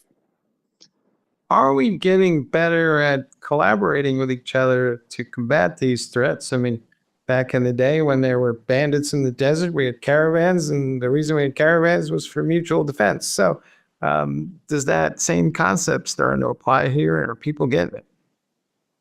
I certainly think we're getting better at it. It needs to be a continued effort, though, for sure. We're always trying to stay one step ahead, and that requires a lot of collaboration and forward thinking as a group. As an analyst, how much of this stuff is driven by cyber criminal syndicates that are just trying to steal money? And how much of it is driven by nation states that are maybe collaborating in some way with those syndicates? It's a good question. And I really wouldn't have a numbers answer for you, but I can definitely tell you that this is being utilized by both groups of those. So you have the small time who are just looking for a quick win, but you also do have those advanced persistent threats that are in nation states that are leveraging this for long-term objectives inside companies and networks. So you've been doing this for a while. What's that one thing you see organizations doing that kind of still makes you shake your head and go, folks, we got to be better than that? I think if I had to pick one, I would just, in this environment, it's about embracing change and really trying to be proactive and thinking. Cybersecurity is not a reactive game, at least it shouldn't be. And that typically is one of the things that I'm driving home at my organization, is for us to be proactive and think outside the box about these solutions. And to that end, it seems like to me, the amount of time we have to discover and respond has been compressed greatly in the last year or so, maybe two. Are people kind of aware that we're kind of fighting these games now in real time, essentially, versus almost seems like, if I think back 3 or 4 years ago, it was a much more genteel sport. I definitely would agree. I think our timelines have accelerated, and I don't know how much the, average user, I live and breathe this every day. So for me, it's top of mind all the time. I certainly hope people would understand that the internet is evolving quickly as it always has, but it is always a place to approach with skepticism, and always a place to approach with just that extra sense of caution and having a good security mindset now more than ever. All right, folks, you heard it here. Trust no one. Hey, Josh, thanks for being on the show. Thank you very much, Mike. All right, and back to you guys in the studio.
Hello, and welcome to our Digital CXO Leadership Insights series. I'm Amanda Rosani. I'm excited to have Jeremy Woodford here today. He is the Chief Revenue Officer for Verusen. How are you doing today? I'm doing well. How are you? Doing well. Thank you for coming on the show. Happy to So, be here. can you share a little bit about Verusen and what services do you provide? Yeah, so Verison, we are an AI software company. We've been in business for about 8 years now, operating and working mainly with Fortune 100, Fortune 500, big industrial asset companies, all the way from food and beverage to pharma to oil and gas to mining, power generation, utilities. Our software plugs in to their ERP and EAM software, and it pulls out all their procurement, their master data catalogs, and ultimately what we're doing is optimizing maintenance spare parts stocking strategies. So big customer may have a min-max on a bearing in a warehouse of 10 and 11. Our AI models will look at all the historical movements, determine how critical that spare part is, and then ultimately make a stocking recommendation. Wonderful. Well, our topic for today, we're going to be discussing a recent survey that y'all put out. It's called The Future Strategies for MRO Optimization. So with that, first of all, can you share a little bit about who did you survey? What key things were you trying to find out from that survey? And a little bit of just overall information about it. We put it out to a number of big industrial target accounts and customers, and from procurement to materials management to supply chain analysts to maintenance and operations people, all the sphere of people that touch and buy and stock and use the MRO inventory. Great. And so what were some key stats that you can share with our audience today that really stood out to you? I think the biggest one was I think 71% of the respondents felt that the MRO procurement operations should be treated as strategic initiatives versus and continuous improvement versus potential innovation source as an innovation source versus it's kind of an afterthought in a lot of industries that we go into and a lot of the accounts we go into. A lot of these organizations that we come in that haven't bought a system like ours are treating this like any other inventory or service that they would go buy, and they'll arbitrarily have a min-max, or they won't have a min-max at all. And in the maintenance, it's a very emotional review, meaning that the only time they look at how much inventory they have or what their current min-max is when they stock out. And they don't want that to happen again. And typically they just double the number without any type of scientific or mathematical approach to it. Yeah, absolutely. That's definitely something they want to avoid. So from your experience in working with these different business leaders in this industry, what advice do you have to help them with making that more of a first thought instead of afterthought? Well, I think for the longest time, a lot of people looked at this problem as too complicated a problem, meaning that data sets were disparated, master data catalogs, poor naming conventions. So 8% of people we demo our software to and meet with on the first case think this is fantastic. It's really cool technology, but our data is not ready for something like this. And so our go-to-market is give us your data and we'll put it into the solution and we'll show you what we can do. There has been a few cases where, their data is so bad, there's nothing we can do to it. But 9 times out of 10, we do find that they actually do have, we can make sense of their data. And that's one of the neat things about the technology that we've built over the last 8 years. It's a joint venture with Georgia Tech to build a large language model specifically around maintenance spare parts. And what it does, that large language model is really, really good. And it's built on vector graph database at normalizing poor data sets. So if you imagine you've got multiple plants, they're all buying the same thing, but you call it all something different. So a bearing at this one plant may be a different abbreviation for the size of that bearing and the tolerance of that bearing, and it may be misspelled. Our large language model that has been trained on 40 million plus individual SKUs and actually been trained on all the abbreviations, the misspellings, the 0.5 is a half inch versus 1-2 is a half inch. It knows all those are the same thing. So it has a really cool ability to normalize those data sets. So we're really getting to a point now where these problems are no longer real problems. How important do you think machine learning and AI is going to be to the manufacturing industry? I mean, we're seeing it advance quite rapidly. I would say, yeah, I would say it's huge. If we're industries want to stay evolving, want to be profitable, a lot of the ways that we've been doing things for the last 20, 30 years, using legacy systems, most of your ERP and EAM providers and software companies out there, what I would say are legacy software providers. And what I mean by that is that when they look at a problem, they're still looking at it from a legacy lens and how they can build software to collect the data into a relationship database and then report that out. And that's one of the biggest problems we're solving for. Most people hate those software systems, hate using those software systems because they're clunky and old, not user-friendly. And what large language models and AI is bringing to the table is the ability to normalize that data and then automate. So anytime we look at an initiative or a problem a client comes to us with, we want to look at it as an interaction with an AI agent that automates the process versus collecting more data so you can report on it. And then another thing you said earlier, you said it's rare, but every once in a while there's a company whose data is just so boggled that you can't help them.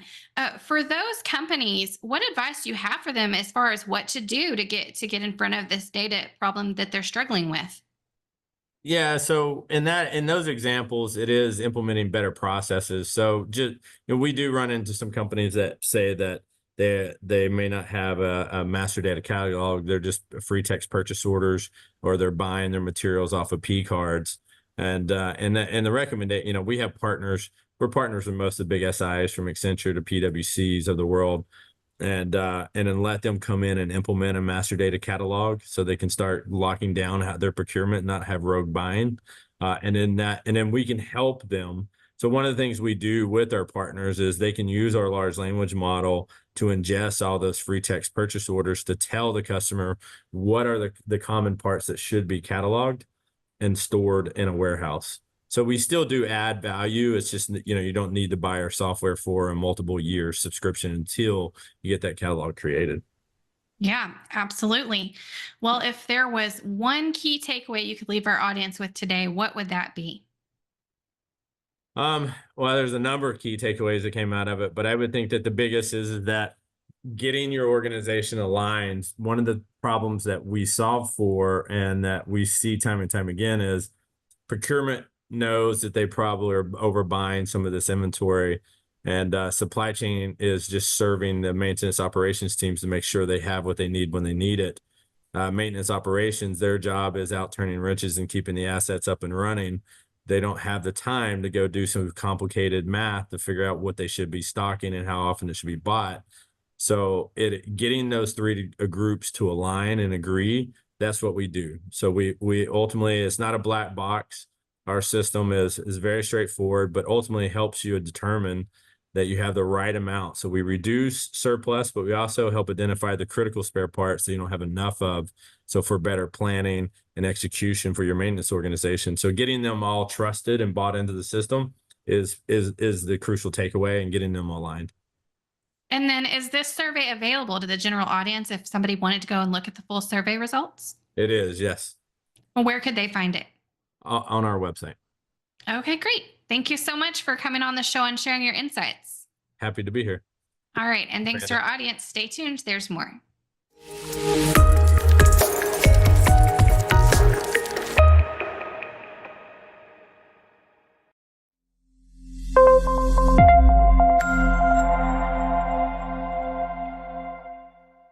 Welcome back to Techstrong Unplugged. My name is Cassandra Chen, and today we have Rusta. Thank you. Can you introduce yourself? Yes, my name is Rustam. I am living and working in Norway, in Oslo. I speak quite often at the conferences. I'm a Java champion. I'm a Google developer expert for cloud technologies, and that's what I usually talk about at conferences nowadays. So, how did you get into technology? Oh, that's a fun question. So it all started when I was a kid. So I was I was a teenager in my like early teens, and then we would we found that magic room called computer science room with all the computers and stuff, and then we would just go there as often as we could and just do some coding and everything. And back then it was quite old machines we had for a very short time in the beginning, but they were quite old, and you could only thing you could do on those was basic programming language. And that was very fun. But yeah, so that's how it all started, but it very quickly switched to much more modern and cool machines and everything, but we kept on doing that. So That computer can only do basic programming. yeah, but there was a language called Basic. So whatever, like later there was a versions of that was called Visual Basic and all this kind of stuff. But this was actually Basic. If I remember that correctly, that was either fully or somehow supported by Microsoft. So it was like kind of one of the first languages that it was the first language that I was exposed to, basically. How did you learn the language? Like, did someone have to teach you? No, that didn't work like this. It worked. That was fun. So we would, our teachers, there were like several, but they were smart people. So they would just give us a book or something with different pieces of code. Sometimes it would be even like a printed thing or even handwritten thing or something like that. It was like different versions of it. But they would give you a piece of code and say, look, try this. And then you would try it, and then you would be like, that works. Okay, what if I change something? And then if I change something else? And then you kind of started doing that. And then after a while, you got your own ideas. So then we would create even like graphic games and stuff with that thing. And that was pain. That's not today's programming doing graphic things. Like now you have processing, you have things like kind of like this. That's much easier to do that, right? Back then it was crazy too. Imagine you had a screen, and on those machines, there were like 7 of layers of a screen. And if you wanted to move two things towards each other, they cannot be on the same screen because the whole screen was moving. So you put one thing on screen 1, the other thing on screen 2, and then they could just move towards each other, for example. That's like some illusion effect. Yeah, basically, there was a lot of like pixel moving and stuff like that. But that was fun. That's how I learned stuff. That's really cool. You say you're involved in teaching kids today? Kind of. So, I mean, I've been doing it quite a bit. I've been doing it at work. So every Christmas, we do this session for kids, for employees' kids. So they bring their, like my colleagues bring their kids, and then we teach them. So what I usually do is, it can be several things, but very often it ends up being processing that I mentioned already because it works very well for kids. It's a kind of two-sided thing, right? So one is technically it's a subset of Java. So technically you're teaching kids Java. And the other thing, it is also very visual. So it's actually, you can, draw circles, draw squares, make things move, make colors. And, it's very easy for kids to see very quick response or results of what they're doing. Are you teaching them like on the computer? Yeah. So what we do is basically we have a room, we borrow a bunch of computers, give it to them, and then just tell them, explain very, very basics of like, well, this is a variable, this is thing, and this is a loop, and this is that. And now you're on your own. Try to draw a face on a screen, try to do this, and well, basic faces, right? So 2 circles, something for a nose, something for the mouse, and then you have a face. So you have them do this in an IDE? Yeah, so processing comes with its own IDE. If you've done any Android programming, it's very similar. It's basically the same IDE, but with a different engine in the background. So, no, sorry, not Android, Arduino, my bad. So it's this little simple bluish IDE kind of thing. But you can also do it on the web, so you can also do it in different ways, but it's not like Scratch or anything, so it's not graphical programming in a sense. So it needs a little bit of understanding. So the kids must be a little bit older. So that's the thing. And I've been doing also the same things for different events, different conferences and things like that, also for the participants and things. And that was really fun. It's really, really fun. What events have you taught this at? It's quite so, okay, let me think. So I've done it, I think quite a few years ago. I've done it at NDC. I've done it at JavaZone quite a few times. I've done it at our internal stuff quite a few times. I've done it, where was that? I've done it some other places. I was also supposed to do it at the first edition of Venkat's conference in US. But that got canceled during COVID, so we didn't get to do that. But we had like really fun setup there, ready and everything. What else? There were a few places as well that I can't really remember right now. But yeah, I've been doing it over quite some time, so it's kind of hard to remember all the Is places. this like a kids workshop format? Do you do this for a few hours? Yes, so it's a kids workshop format. You do it for a few hours, but I've done it for kids in different ages. Oh yeah, by the way, we also did it at me and a colleague of mine. We did it for a library, like local library or main library in Oslo. So the kids would come and we'll do this thing as well. But what we did was I've also done it for a bit older kids, so more late teens, right? So, but then it was a different thing. So then I would teach them command line trick. So just give them a Linux or a VirtualBox or whatever that has a command line interface, and then I'll teach them what they could do. And a lot of them back then would have some experience because they would be like, oh, I'm running my own server for some kind of game, or I'm running something, I'm doing this for different things, but they kind of didn't know what they were doing. They were just copy pasting things. But when I was explaining how things work in a command line and all that, they would be, oh yeah, this is really cool. You can do this and you can do that.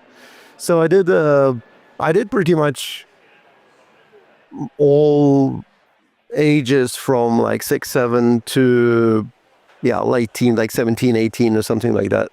Surprised you can get like 6 to 7-year-olds typing code. It's fantastic. It's amazing how much stuff they catch up. So as long as they can read and write, you can do that. It's fantastic. You just tell them. So what I usually do is like I show them a cup and I say, well, think of it as a variable. You can put stuff into it. You can take stuff out of it. It might be empty, it might be full, and it can contain different things. And then I tell them like simple things like, oh, this is a loop to repeat things, or this is something to check if else or something. And after that, you give them a little piece of code that they can copy. Maybe you don't even really need to do that. And after that, they will just go crazy. They will have so much fun. And and the most important task usually is to keep the parents a little bit on a distance, because they get excited and they want to code. So then you're like, no, don't touch the keyboard. Let the kid do the work, And that's always fun to. I mean, people and kids react differently. So some needs one kind of encouragement, some other needs different stuff, but it's really fun. Yeah, I think that's all really cool. And I can see how like the parents could be a little too hands-on. Yes, I mean, I totally understand them. They get excited. They really mean well, but then you're like, no, don't touch the keyboard. Let your kid do the work, And I like the cup analogy. I never thought of like having a variable where you just like fill the cup. That's very easy. Because I also came up with that some time ago, long time ago, and I keep on reusing it because usually those cups are made of some kind of glass or anything that you can basically write and erase with a whiteboard marker. Yeah. So that's also how I explain the names for the variables. So it's like, this is a cup. I'll call it an A or or a cat or a dog or whatever, and I can put whatever inside. So you can also have the variable contents and you also have variable names. It's really cool. So that's really I enjoy doing it, but it's also very different because I speak a lot at the conferences. I do a lot of workshops and all this kind of stuff, but it is very different from the way you teach grown-ups to the way you teach kids. What are some of the differences there? Sometimes you take a lot of things for granted with a grown-up. I mean, if I come to you and start talking about like objects and variables and loops and stuff, I kind of Well, I mean, I will do a bit of I will probably rephrase if I see that person does not understand me, but there's a lot of things you take for granted. Because you're like, oh, well, you probably have done some programming. I probably have done some programming. We kind of have some common language to speak. With the kids, you really need to explain things that you yourself take for granted and you never thought of. And then sometimes you see funny things that are kind of generational thing, because most of the kids nowadays are used to writing, typing, and playing on iPads. So when I gave them a laptop, it took me a while to understand why they were doing that. But they would do and I would type let's say your name with the capital letters. They would hit shift once and start typing, and they were like, it doesn't capitalize. And then they would do the same thing, hit shift and start typing. And they were like, no, you have to hold that and type. And they will be like, what? Because, iPads, you just turn on the shift thing and then you can type, right? So there is a lot of things that for me, I never even thought was a thing, right? And then you end up like, oh, right. Yeah, okay. I did not learn how to type on an iPad. You did. Cool. But yeah, I mean, there is also other things, but this is the kind of the most basic and obvious good thing. observation. Yeah. It was fun. I laughed I had a good laugh after I realized what was actually going on. But yeah, it's cool. I mean, I really enjoy it because it's very, it gives me a lot of energy as well, because when I see them being excited about things, when I see them being happy about things, and how much and fast they learn, it's just amazing. It's just, you're getting very happy. I also teach a lot of kids workshops, and I get that same sort of energy and feeling. It's you give some energy and you get some energy, right? Yeah. Yeah. I think we've had a really good chat today, so thank you, Yusuf. Thank you so much. Thank you.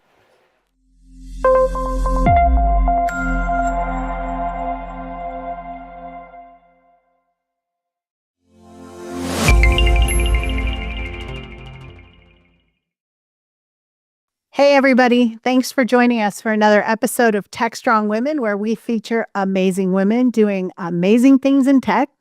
I'm Jody Ashley, executive producer here at Techstrong, and I'm here with my co-host, Tracy Reagan, creator and CEO of Deploy Hub, and busy lady working with the Linux Foundation. Before I introduce today's guest, I just want to give you a quick update about what's going on Techstrong. We recently launched our newest website, platformengineering.com, so be sure to go check that out. We have some virtual events coming up. We're going to be at RSA. We're going to be at KubeCon in London. So we got a busy start to the year. So please be sure and check us out there. Stop by and say hello, or reach out to our team and maybe we can do an interview with you. You can register for all of our events by going to techstrongevents.com, and be sure to tune in to Techstrong TV every day for great shows and interviews. All right, Tracy, what's on your mind today? Well, first of all, I think the platform engineering is going to be a very interesting topic. So I think I'll be watching that for a while now. We get new topics all the time, but I think the platform engineering one's an interesting one. But that's not what's on my mind. This is from an article that was on DevOps. I think Mike Bazard may have written it, and it's about fake stars on GitHub. So I can't tell you, from being an open source contributor and a community organizer around Ortelius, we worked really hard for the, just shy of 400 stars that we have. Really hard. Every single one of them we worked for. So it's really irritating to think that somebody would just buy stars and that there's ways to buy stars. So what I want to say about that is, sometimes if you look at something and it's too good to be true, it probably isn't true. So if there's an open source project out there that you're thinking, well, this would be really cool to use or download and use this package in my code, and it's got thousands of stars on it and one or two contributors, it's probably not real. Buyer beware. So we have fake news now. We have fake stars. And that really makes me sad that this culture that we find ourselves in has infiltrated into the open source world, because the open source world in the past has been a place where people are sincerely writing code that they want to share And these stars are like likes. And it gives us an idea of if maybe we should or shouldn't use that code. So buyer beware, downloader beware, fake stars exist. Oh, wow. That's crazy. It's like people buying views on YouTube and all that kind of stuff. And Exactly. and you jump on something because you think everybody else liked it, and then you get in there and you're like, meh. Yeah, and in the case of open source, you download it and there's a bunch of nefarious code in it. Well, yeah, that's the thing. Nefarious code. Yeah. All right. Well, we got that in for today. I agree. That sucks. It sucks. To whoever's doing it, if you're doing fake stars, you suck. You suck.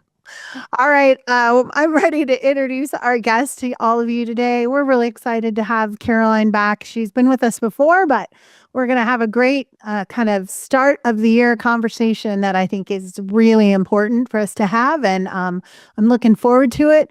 Caroline Wong, why don't you go ahead and introduce yourself to us and we'll get started. I'm Caroline. I'm a cybersecurity person. I've been on in-house security teams, vendor security teams, startup, consulting, product. And that's given me a really sort of well-rounded view on cybersecurity and the problems that we face. I think the most important and most interesting part about cybersecurity is the people. I have hosted a podcast called Humans of InfoSec.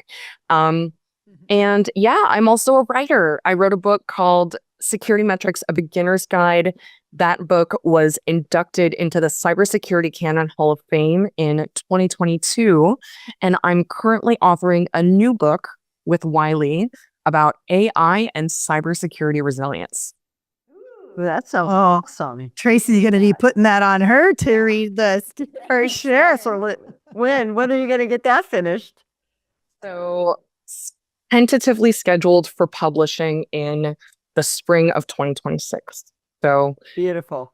Just a few short months away.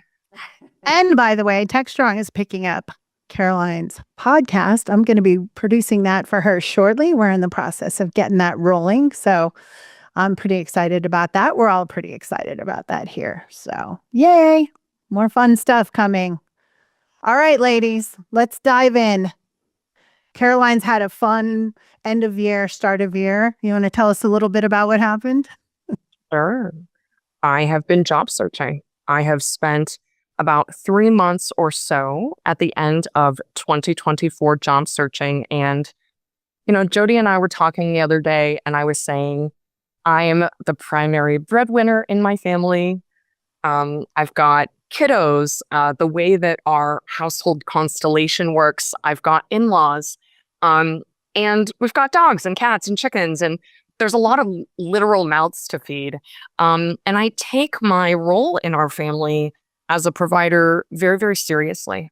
And so naturally, job searching, there's a lot of anxiety, there's a lot of stress, there's a lot of pressure. And for folks who work in cybersecurity, for folks who work in tech, the experience is you see a job posting, and within 24 hours, there's 500 applicants.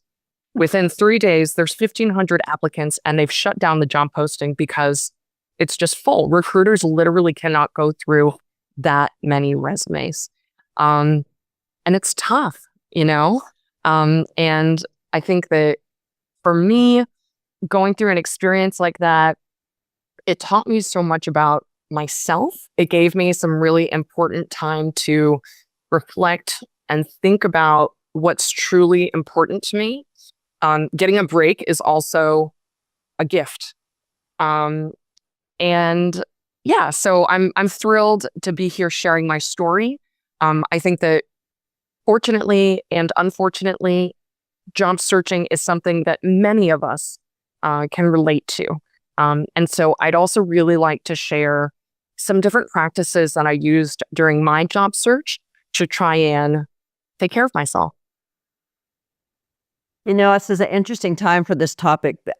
Just at the end of the year last year, at our last Ortelius outreach meeting, we talked about what we might want to do in 2025. And the number one thing that came up was a job seekers webinar series that goes through what it's like to be a job seeker in this climate that you just described, the tooling, how to use keywords, how to try to basically beat the system.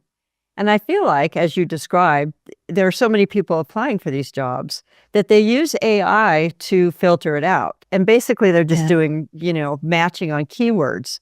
So people are having to add keywords to try to make it work when they shouldn't be. There's got to be a better way to do this. We heard a little bit about this when we had the woman from Manpower on. We chatted a little bit, and that was early last year. But I think over the course of this year, more people have complained or more people have struggled with that. Can you tell us a little bit about when you first started noticing this trend and you were sending out resumes? What were the kinds of jobs that you were sending resumes to? At what level? And do you think that you maybe targeted jobs that were under what you were able to do and you were overqualified? Did that come into the play? Because certainly a person with your skills, I would have thought would have been picked up almost immediately. Thank you so much, Tracy.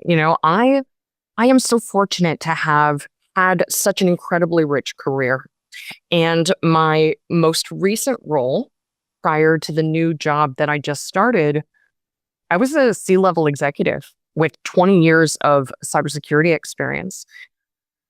And even so, it's tough, and I felt so fortunate. I was able to engage in a lot of different interviews. At least 5 of the interview processes that I engaged in, several of which I made to the last round, a recruiter or a panelist or a hiring manager would just look at me and say, Caroline, let's just address the elephant in the room. Why are you applying to this job? You are overqualified. And the actual reality is my first responsibility is to my family.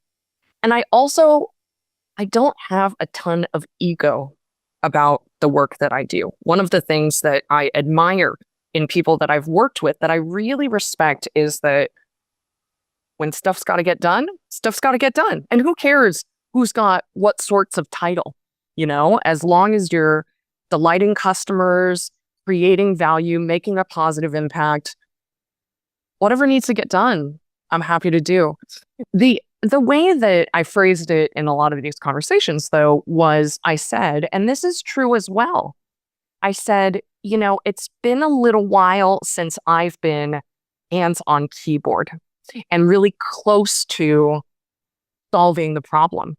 And I really got into a mindset where I thought, I could do this, and sometimes I'd go through an entire series of interviews and make it to the end. And then you kind of wait, to get a call back from a recruiter. And if it doesn't happen sort of right away, then you wait another day, and it's just tough. At the end of the day, there are thousands of people, many of whom are extremely qualified. I can't tell you about the number of friends and colleagues and people that I've met who are extremely qualified and on the market right now. It is a simple supply and demand situation. There just are less jobs on the market at this moment. I spoke with a recruiter in Q4 of 2024, a CISO recruiter. Something that happened to work really well for me, which I know is hard for others, is that I never want to be a CISO. That's a job that I'm simply not interested in. I'm very interested in all sorts of adjacent jobs to the CISO, but CISO is not the job for me. I spoke with a recruiter and this person said, Caroline, typically in Q4, you'll see 20 to 25 big CISO jobs on the market.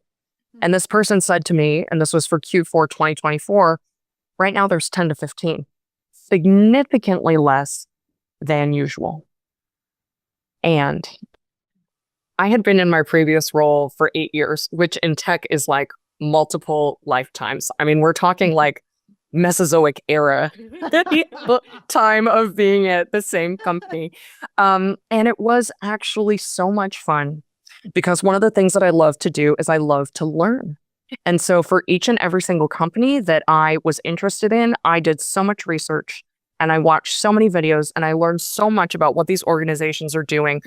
In some cases, a lot of my search was going to be in cybersecurity, was going to be in tech, but I also branched out to pharmaceutical and healthcare and energy, renewable energy. And there was just so much to learn, and that was really fun. And I actually really did enjoy the exercise of imagining what my next career chapter could be. That was really, really fun. And did you, when you were going through that imagining, did you work with a recruiter that helped you imagine that? Sometimes it's hard to see ourselves. It is so hard to see ourselves. And I just celebrated my 10th wedding anniversary. And I remember when I was dating on the apps. And I think it's really hard to write a profile for oneself on a dating app. Similarly, I actually think it's kind of hard to write a resume. I think it's kind of hard to write one's LinkedIn page. And as far as these things go, I have throughout my career been intentional about my brand and about my sort of external presence. And even so, I knew that I wasn't quite hitting the mark. And I spoke with many different recruiters. And I happened to come across one extraordinary recruiter. His name's Darren. And if anyone's interested in being contacted with Darren, just shoot me a note on LinkedIn and I'll connect you. He helped me to really refresh my LinkedIn page in a way that I felt was very meaningful. He also helped me write my resume. Writing a resume there can be these emotional and these mental blocks to doing that type of an activity. It's a hard thing to do. And I really found, and I'm the type of person whom I just love coaches. I've worked with personal trainers. I've worked with nutrition coaches. I've worked with finance coaches. Why not work with a resume coach, a LinkedIn coach? I've been in therapy for more than 10 years, so I'm all about the coaching. And for me, that helped enormously because I was in a position where I could tell my story to this person that I trust, and they could help me tell my story to others. Well, and we don't as women, lift our own self up when we write resumes and, talk ourselves up necessarily like we see our counterparts in the world do. And I also think it's really tough to be, when I kind of looked at mine last year and I was like, wait, there's this, I talked with someone that I knew and it was like, well, you could be doing this and this and this. And they were things I never even thought about. I'm like, wait, I guess wow, I could do that. I do have qualifications for that. And it was super duper eye-opening and as part of just kind of evaluating what that would look like. So I think it's always good to get someone else with a clear picture of us into the conversation to give us, a very objective look at things, both positive and negative. And I would imagine after 9 years, resume writing is totally different. It's like totally different. It's just what? So to put the right words in and not too much, it's just totally different. And what all the things, right? Do you write it in first person? Do you write it in third person? What tense do you use? These are all things that we spend relatively little time in our careers doing these activities. Right. And we don't often have time to become experts at applying for jobs. It's a different thing. And I something's occurring to me that's really important to share, which is that there were people in my network who were so kind and so generous with their time, with their generosity in terms of, sure, I'd be happy to introduce you to this person. I'd be happy to provide a reference for you. And just for me, going through some of those mental and emotional challenges that are natural in a process like this, I will never forget each and every single person who reached out to me and said, hey, If you want to talk, I'm here to listen. That's awesome. That was really meaningful to me. Tracy, what were you going to say? So resumes traditionally have been written to say what we have done in the past. Yeah. It doesn't tell us, a resume doesn't tell us what the person can do, right? It doesn't give a good insight on what they can do. Now, in reviewing resumes, I can say that guys are much more willing to cater a resume to what they can do, where women want to outline what they have done. Interesting. So for example, let's say that you were you'd been out of the market, or you hadn't looked at putting a resume together for 8 years. You've been a C++ programmer, and you know how to write Java, but none of your jobs ever required it because they had you doing C and C++. Well, you're not going to get a job because JavaScript is what everybody's using, or Python. But I can promise you, if you have written code in C or C++, Python will be a breeze, right? So resumes have to be able to reflect what our abilities are, and they don't. And this is the struggle that so many people are having. So you begin seeing resumes with a lot of bullet points, a lot of keywords, because these new ways of finding, going through a job board, which most of us would have to do, they're going to look for specific keywords, and they want to get like an 80 to 90% match on the keywords they have in their job description to what you have in your resume. Yeah, they're using an AI tool. They don't even look at it themselves. It doesn't even get a human viewing it. They use the AI, and then if it's not at like 80%, then poof, it's gone. So for example, building AI code, right? How many of us really have out there working on LLMs? Not that many people. But how many developers and people who are technical could achieve it if they have the opportunity to work on it? Most, right? So somehow you have to get this kind of experience on your resume, and you don't have it in a job description. So how do you go about doing that without embellishing on your resume? This is the problem with the tools. It's not what we have done, it's what we can do. So bullet pointing and being involved in open source communities, putting together, let's say you start working on an open source community and you say, I want to focus on seeing how an LLM will work with Ortelius, for example. Then you can add that to your resume because it's what you are looking at doing and you're contributing to the community at large. So we have to get a lot smarter about how to present ourselves in resumes. And it's all about the future, not the past. And resumes reflect only on the past. This is a hard thing for women to get over, is how do you embellish? How do you work on that? How do you build that profile and that brand without having to had a job that had you do it, which is sort of ridiculous, to be quite honest. Right. And there's a lot of great people out there you can hire to help you, but not everybody has those resources. So a lot of people jump in and AI their resume, and you can just tell when you read someone's resume that they threw it into AI and let AI do all the work. So that's not helpful. Not a good idea. It's got to be hard.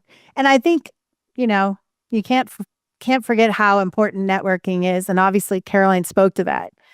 Knowing people is so important, right? Being connected with people and being willing to I know you, Caroline, pretty well. I know your story. I know a lot about you, and you got to be open to not be like, I don't have a job. You got to be like, hey, I'm looking for a job, because and that's hard to do when you leave that place. I've been in that place a couple of times, and you just kind of want to be like, oh, I don't want to tell anybody, but you gotta, because that's what's going to get you to the next job. People can only help you if they know that you need help. Absolutely. And we live in this super weird culture where so much of our identities are tied up in having our jobs. And so if there's a moment where we don't have a job, it's jarring, you know, and that is not because of any of us as individuals. That is because of the culture that we live in. That is because of the society and what society has deemed to be valuable. And so this is something that's really, I think, important for any of us to consider, whether we're job searching, whether we're happily in a role. There's a book that I really like that I listen to quite a lot during this search, and it's called Strength to Strength. And it talks about for folks who at one point in their careers have been extremely successful professionally, and then what happens next. And it kind of gives these ideas for other parts of one's life to invest in. Things like family, extended family, friends, spirituality, if that's your kind of thing, you know, different exercise and nutrition, and just all these different parts of our world that are our real lives that exist in addition to work. Yes. And we know, again, if I go back to the resume, we used to look at some of that. You know, I used to always make sure, and I still do for the most part, that any profile I have, I point out that I have a black belt. Why? Because it makes you a more interesting person, right? How did I miss that? I'm going to be nicer to you when I'm in person. You know, or that I like to ride big horses, you know, just what is it that makes this person interesting? And you know what? Our resume systems now, they don't even care if you're an interesting person or not, which is horrible. It's, you know, because it takes the human out of the equation. We have taken the human factor out of the job, the headhunter's job, and all we're doing is looking to match keywords. So, Carolyn, did you use any kind of tool to? Absolutely. And here's one thing that I recommend. For every job that I applied to, I would take my resume and I would take the job description and I would say, ChatGPT, write me a draft cover letter. And I would use that as a starting point. And I would look at it and I would take the bits that I liked and I would change the bits, but I would use it as a starting point. I know that for me, sometimes it's awfully intimidating. I'm facing this a lot lately because I'm writing a book about cybersecurity and AI. But there could be something so intimidating about like a blank Word document. But a draft, I can do something with a draft. I can, you know, get my eyeballs on a draft and immediately iterate. And that was something that I found to be really helpful. I'm the same way. The blank paper just terrifies me. But I have something to, but I could have something to start from. It makes such a huge difference. Yeah. Yeah, there was a tool that my niece was using and I was watching her use. I don't remember the name of it, but you could put in a job description and it would look at your existing resume and enhance it to match the job description. Now, is everything accurate in what you did in the past? Maybe or maybe not. But the point is everybody's doing this now, right? Right. So we have to get past what we used to think of as embellishing on a resume. And I'm not telling people to lie, but you have to be able to pivot yourself. When I first started, you know, when I was a California girl and I graduated from college, and 5 years later, I decided I didn't want to be in California anymore. And I moved to New York and decided to become a Wall Street consultant. I had never, ever, ever worked on OS2 before, but everybody needed OS2 consultants. So I sit down and I read the big IBM Red Book on OS2 and I put it all over my resume and I got a job almost instantly. I became one of IBM's primary OS2 consultants as a result. But again, it was what I could do. And I was marketing myself. And marketing is never completely honest. And I just want to tell women out there that I don't want to say just lie and create up jobs, but you have to be able to express what your abilities are. And you go ahead and start using those bullet points to say, here are some of the tools that I know I can use. Here are the skills that I have, so that you start matching on those jobs. It's unfortunate that we've gotten to this point, but this is where we are. This is where we are in this world of AI matching, you know, humans to jobs and taking out the human factor. So it's okay to say what you can do, not just what you did. and ask people for references and recommendations. This time around, I was not shy about reaching out to folks that I'd worked with before and saying, hey, would you consider taking a few minutes to write me a recommendation? And I would read through them myself when I was having a tough moment or a tough day. Nice. And it was actually just a beautiful gift to be able to see myself through the eyes of somebody that I know or somebody that I've worked with. And that was really helpful for me. And I encourage folks to do that, and I think that it doesn't matter how much time has gone by. If you worked with someone 10 years ago and the two of you did really great work together, reach out and ask. The worst they can do is say no or ignore you. There's really no downside. So this is such an important conversation because when we spoke with the woman from Manpower, she talked about how women really lost a substantial amount of traction in the tech industry during COVID. Yeah. Because they were the ones who had to leave their jobs because the kids were at home and they had to do homeschooling or at least babysit them as they sat in front of a Zoom session for school. And they could not do both. They couldn't do an 8-hour job and take care of their kids as well. And what happened was that those, in 4 years' time or 2 years' time or even a year's time, our industry changes so quickly that if you're out of work for that period of time, you probably would look at yourself and say, I'm no longer qualified for these jobs. I don't know Python, right? I've not had an opportunity to code in Python, so I can't talk about saying that I do know Python. And that keeps women from going back into even not just a 3-month break as you had, Caroline, but an 8-month break, after having a baby. How do you get back into work after time off like that?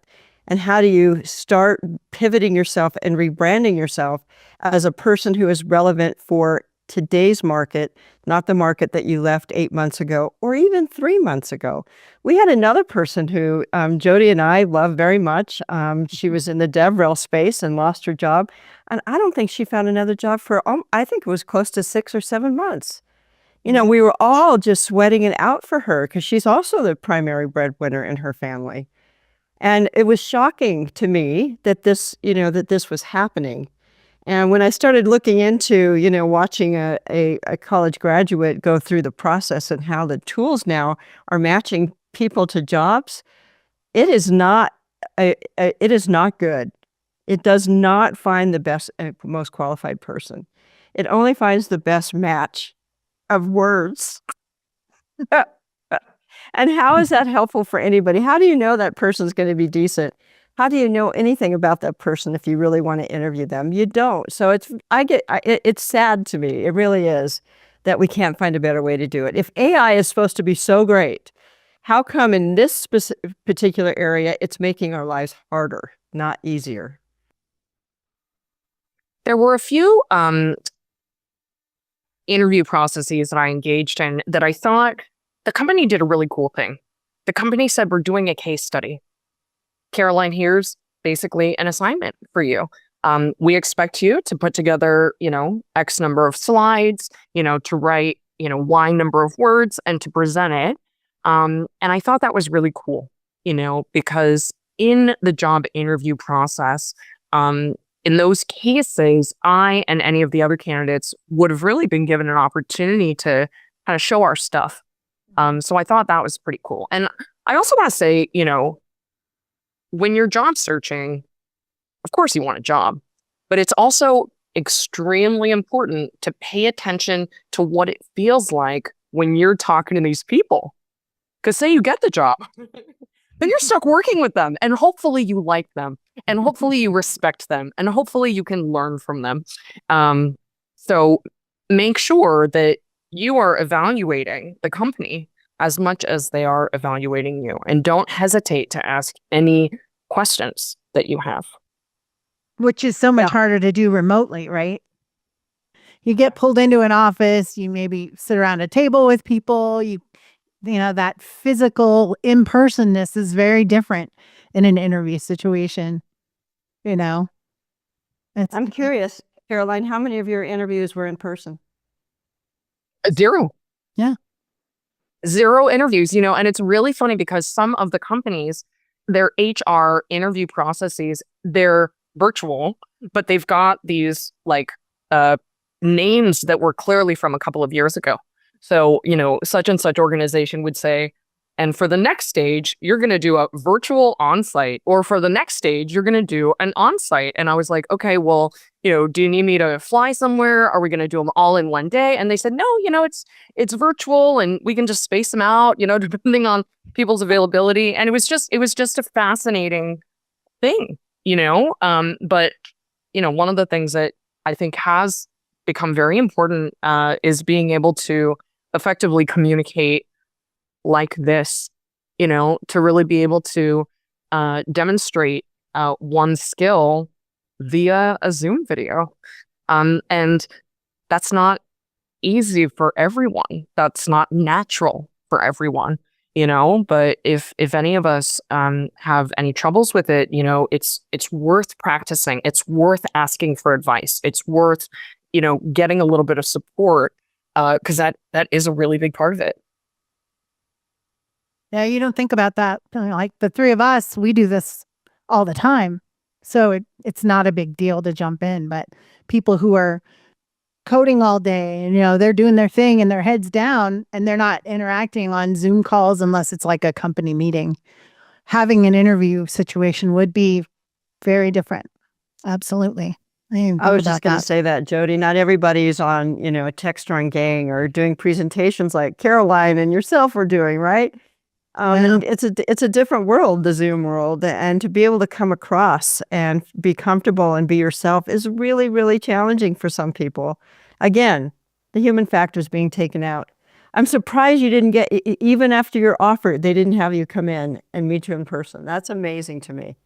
It's wild. I literally thought, you know, I kind of assumed, like, okay, like we're gonna do this. Like naturally, I'll fly to you, or you're gonna fly to me, or we're gonna meet up and we're gonna hang out for a week, and and it just wasn't like that, you know. And part of it is travel and expense budgets. And part of it is, you know, one of the things that I love about my new job is everyone is so remote competent. It is amazing how remote competent these people are. It just, you know, everyone just gets it. It all just makes sense. And that's really, really nice. And after we've developed all these remote competent skills, you know, we have potentially a new administration coming in saying everybody needs to go back to the office. And you know, I heard that Amazon was having folks come into the office. And then I read a newspaper article that said that the offices weren't ready to accommodate everyone. So I think they had to delay it. So that's also been a really interesting thing, you know. And I think that for any job seeker, you know, there are ways in which you can broaden your search and you can decide, you know, for folks who are really intent on a CISO job, you know, maybe consider a job where you're reporting to a CISO or adjacent to a CISO. You know, for folks who are okay with going into the office, you know, if you happen to live near an office and they want folks in the office, that will expand your possibilities. So it's really so much about whatever people are looking for in the moment. And I do think that right now, one of the things that I noticed is they are looking for deep expertise in a particular area. It was interesting for me because I'm a little bit of a generalist. Some of my superpowers are not straight engineering. They're not straight sales. They're not 20 years of product management. But, you know, I just want folks to know, just like, keep on going, keep your head up, keep on going, and, you know, just keep going because, you know, it's worth trying and just learning along the way. I can't discount, though, how important your LinkedIn profile is, though. It's a big one. People do look at it. People look at it. That's the first thing they go to. They see your resume and they go right out to LinkedIn and then they Google you and see.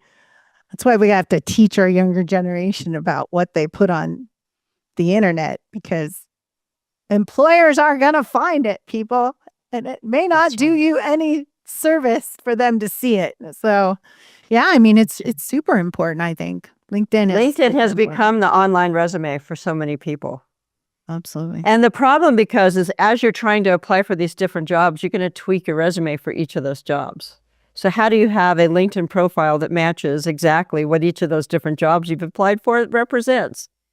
Because that's for the game we're playing, right? We don't just have one resume and a LinkedIn profile that reflects what that resume would say. Instead, what we have are multiple resumes, like the tools that you can use. It says, here was my original resume. Here's the job description. Rewrite this, to match this and get my 80% or 90% match in order to get maybe a phone call, right? Because that's what you're hoping for, is a phone call.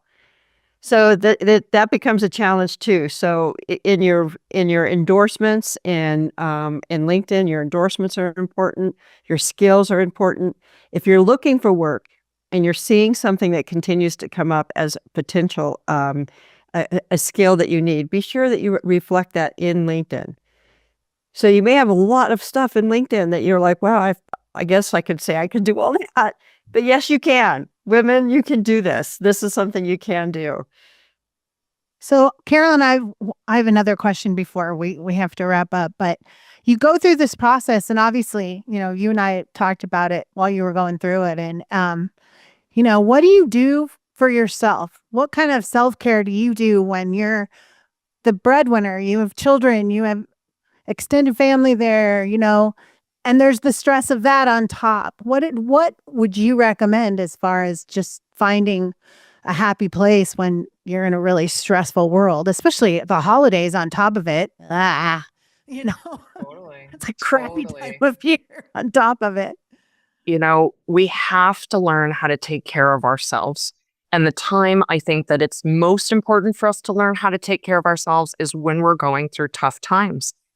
One of the things that I've started doing, and I actually love it, kind of just around the same time that I began my job search, my husband installed a cold plunge in our backyard, and I love it. It is not for everyone. Not everyone is super excited to dunk their body in polar bear 42-degree, water for 10 minutes. But I just love it. It's exhilarating. So, whatever your thing is, if it's spin classes, if you love knitting, if you love journaling, if you love going for walks in nature, really make sure you're getting what you need. I really need sleep. So I prioritized my sleep. I also had a really good friend recommend to me that I should, go on a little trip by myself and for myself. And I'm very fortunate that I have the resources to do something like that. I booked an Airbnb for myself 25 minutes away from where I live. And I just lit some candles and sat in a hot tub and, did some writing, did some thinking, did some reading. And so we really do have to take care of ourselves. That I think is what's going to keep us going. I also think that any rejection, any time you're ignored, I really want to encourage people not to take it personally, because there really are just so many factors way outside of your control. And so what we can control is we can keep going. You can keep searching. You can try and apply for the job on the first day that it's posted. You can just keep on going, but it's okay to be sad. It's okay to be disappointed. But to the extent that we can allow ourselves to feel those feelings and then move through and move on, I think that's a really important skill to develop as well. That is so helpful. Tracy, are you going to ask her your question? I think she already gave us something to read, but you have to ask it anyway. Tracy always asks this. I think that's a good question. While you were going through this, were there any books that you picked up on being a job seeker? For me, I read here's another thing actually. So I talked about strength to strength, which I highly recommend. And then another thing that I love doing is I love reading for fun. I love reading fiction. And I came across this great Netflix show. So here's something I think that is actually equally important as sleep, as, if you have a particular comfort food that you really enjoy, give it to yourself, But I came across this Netflix show called A Discovery of Witches on Netflix, and I just love it. And then so lucky for me, there's 3 seasons. So there's a ton of really great content. It's a lot of time to relax into, and I happen to have these 3 enormous dogs. We've got 2 English Mastiffs and a Rottweiler mix. And so I'm just chilling on the couch with these dogs. And then even now, the series was based on a set of books. And so I'm actually in the middle of reading book number 2 out of 3. So I think that it's also really important just to figure out, like, what is it that helps us to feel good, and to also take breaks from the hard stuff, because our brains need breaks too. Our brains need a little bit of fun too. Our brains need a little bit of relaxation. What great advice. What a great way to wrap up this episode. Thank you so much for being here. I think this is so important, and it's a topic we need to dive into every now and then for sure, and hear different stories. So I really appreciate you being here. Trace? Caroline, congratulations on the new job. I can't wait to hear about it. Thank you. I love it so much, and I'm so happy. And I really appreciate you inviting me here to share my story. Thank you so much. Yeah, I'm glad you came. Thank you very much. Hey, everybody. That wraps up our latest episode of Techstrong Women. Thanks for tuning in today, and be sure and tune in for our next episode. And again, head to techstrong.tv and check out all of our great content every day. Thanks a lot. Thanks, you guys. It was great to have you today.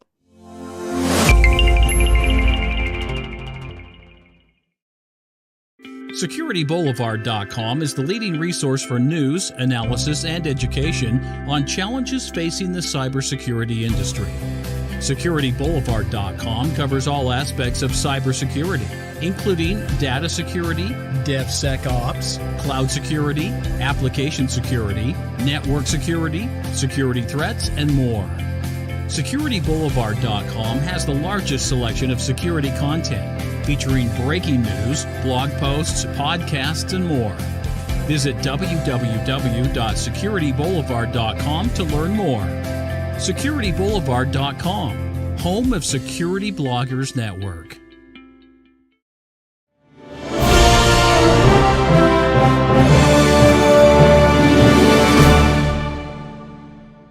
Hi, everybody. Welcome. We're glad that you've joined us today for another episode of the latest, greatest cloud transformation, great cloud transformation. We're talking about really sort of the next generation of how we think about the cloud and the things that we're doing with it. We're talking about security today, about safeguarding innovation and strengthening that security. We'll be jumping into app security and a lot of things here. But before we get too far down the road, thank you for joining us for this video series.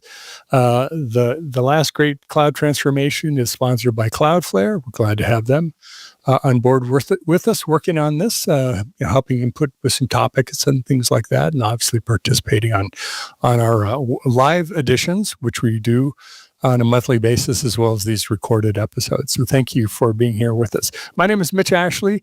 I'm VP and practice lead with Futurum Group, analyst firm, heading up the analyst area for DevOps, DevSecOps, application development, AppSec, et cetera. So kind of right in vein with this. My co-host, Alan Schimmel, is unattainably detained, or whatever the word is, the phrase is. And so I'm hosting both parts of the chair today. It's a little bit of a coup, but he'll be back next time. We'll see him on our next episode, I'm sure. So let's get to our conversation, to our topic. Let's first start by doing some introductions. I know Chris has been with us on a few episodes here on some different topics. He's been on other webinars with me and talking a lot about application security and cloud. Chris Blask, introduce yourself. Oh, I've been Forrest Gumping my way through the security industry for 30-something years. I inflicted an early firewall on the market, something called Borderware, in the early 90s, and ran Cisco's firewall business at the turn of the century. I've been following this inevitability curve, my new series here on Techstrong, from one spot to another, from firewalls into SIM and network management. From that, the obvious next step is threat intelligence. So I chaired an ISAC for a while. And supply chain has been my focus the last 5 or 6 years. Software bill of materials, hardware bill of materials. How do we connect all these things? and currently my main role is I'm vice president of strategy for Cybease, which is involved in the SBOM space. And I've been co-chairing several CISA working groups on SBOM sharing. So we currently have a group looking at ISACs as SBOM distributors. How does that node in the middle start taking this information and propagating it? SBOM, software bill of materials. Absolutely great. Thank you, Chris. Catherine, welcome. Glad to have you on. I think the first time we've had you on the show, Catherine Newcomb with Cloudflare. Please introduce yourself. Yeah, great to be here. I'm excited to talk about application security. My name's Catherine Newcomb. I live in Denver right now. I've been in cybersecurity for about 5 years at this point, and I started in the network firewall space and encryption, and now I'm a product marketing manager for Cloudflare for their application security business, where I focus on their web application firewall product, our software supply chain product, as well as our encryption and certificate lifecycle management products. Very nice. And I do like to say, full disclosure, Techstrong is a customer of Cloudflare's. We do use their services and enjoyed very much. So thank you, Catherine and team, for that. Last but not least, another newcomer to our show, Kurt Handel, who's with Teradata. Tell us about yourself, Kurt. So I've been working in security probably 8 or 9 years at this point, but in the software industry for close to 15 years now, anywhere from development into business analysis, product management, even doing a little bit of red teaming myself. But I am currently the chief security architect at Teradata. And so I've been focused on architecture mostly for the past 6, 7, possibly 8 years, and really kind of a generalist. So AppSec is where I spend the least amount of my time, where we focus on the architecture, the requirements, threat modeling, especially compliance. We do a lot of the major compliance frameworks at Teradata, so we've been pushing that recently. And I'm based in the Pacific Northwest, up in the Seattle area, and I'm happy to be here. Very nice. Well, all the weather and fires and it's cold, and I'm just glad we all made it. Maybe it's because we didn't have to travel anywhere. so hang tight. I'm glad we're all here. And, our hearts go out to the folks dealing with the fires and some weather down south and southeast, et cetera. So let's kind of jump in this way. It's a big topic when we talk about sort of the kind of current state of the cloud and where it's moving to. But I don't think it's too much news to everyone that application and APIs, API first kind of design into applications, it isn't just things that sit at the edge anymore. We think about also the security of the apps and the kind of software we're creating, the innovation that we're making, as part of the cloud, because sometimes application lives within it, like a provider like Cloudflare, or certainly at the edge or at the core as well. Maybe, Catherine, if you want to start us out with how do you're doing product management in this space. How do you look at this sort of this problem or this space and define it? So looking at application security, when we're talking about this at Cloudflare, we're mostly talking about web application and API security. So if you're an OSI person, layer 7 model, when people are accessing these external facing web applications, they're doing it from a ton of different devices and in a ton of different ways. So they're accessing from things like mobile, desktop, laptop, and they're accessing these apps that could be hosted anywhere. So on-prem, in public clouds, private clouds, hybrids. So as we're securing, we need to think about how can we secure all of these users and the end servers as they're sort of accessing these web apps, right? So how do we make sure that mobile traffic is protected, user data is protected, and sensitive data is not, leaving an app? And then how do we make sure that a web app server itself is protected? So at a very high level, that's what I think about when it comes to application security. Some new things we're thinking about in this space. I talked about software supply chain. This is increasingly becoming an area of interest as people create more complex apps with more third parties in them. Of course, API first development has also meant we've had to adjust our thinking a little bit around application security as well. Kurt, how about you as an architect, security architect? Maybe you don't get into the innards of applications per se, application security, but traffic over there, obviously our networks are heavily API driven. When you think about the security architecture, where does this fit into your purview? I think it fits in really everywhere, right? So we're building these huge applications, sometimes small applications. We do all sorts of scale at Teradata, and in my previous roles, I've worked with pretty simple apps all the way to super complex microservices architectures. And so, like Catherine kind of said, you have the mobile aspect, you have the server. There's application code literally everywhere, including on the person's device. And so how do you secure it as best you can within reason, right? Because if it's too secure, it doesn't work. If it's not secure enough, well, you end up in the Wall Street Journal and you're in trouble. So we, from an architecture standpoint, we really try to focus on all different aspects of it, where the biggest threats lie, and then implement controls and use technologies to simplify the implementation and streamline it without making it overly complex. And so it's just becoming more difficult, given that the kind of classic perimeter is gone, right? I'm sure you can relate to that, Chris. Oh yeah. Well, it was easy back in the day, right? You had to get on the internet, you needed a firewall, get a firewall, right? And I'm thinking, as Kurt and Catherine, your comments remind me of these transitions we go through. Like there was the mainframes before our time, but I'm old enough to have seen the end of that, where all of your capabilities are just to keep one computer running and run terminals and printers and things off that.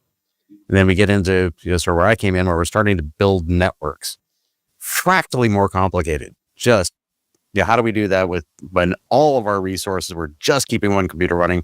We figured it out. Now we're here. We're talking about web APIs, Catherine. The data going in and out and how it's being stored.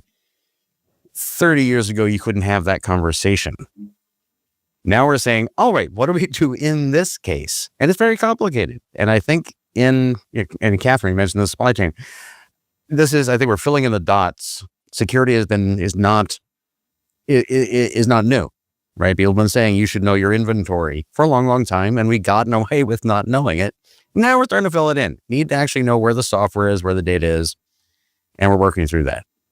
So it's exciting times, but it's not different in type than other transitional periods. Certainly is an evolution, right, of what we've gone through. And you think about, from the Bastion host days, early on, pre-firewall. Well, firewalls used to be $1 million a year. I think when I got involved, at least as I tell the story, there were 100 in the world. They typically were 7 computers and a team of people. And my argument at the time was, my mom needs one. Yeah. And so we're at this stage where what used to take so much time here in the API world has to take less time, a lot. So let me throw out this hypothesis. I think it may be pretty obvious, but maybe it isn't.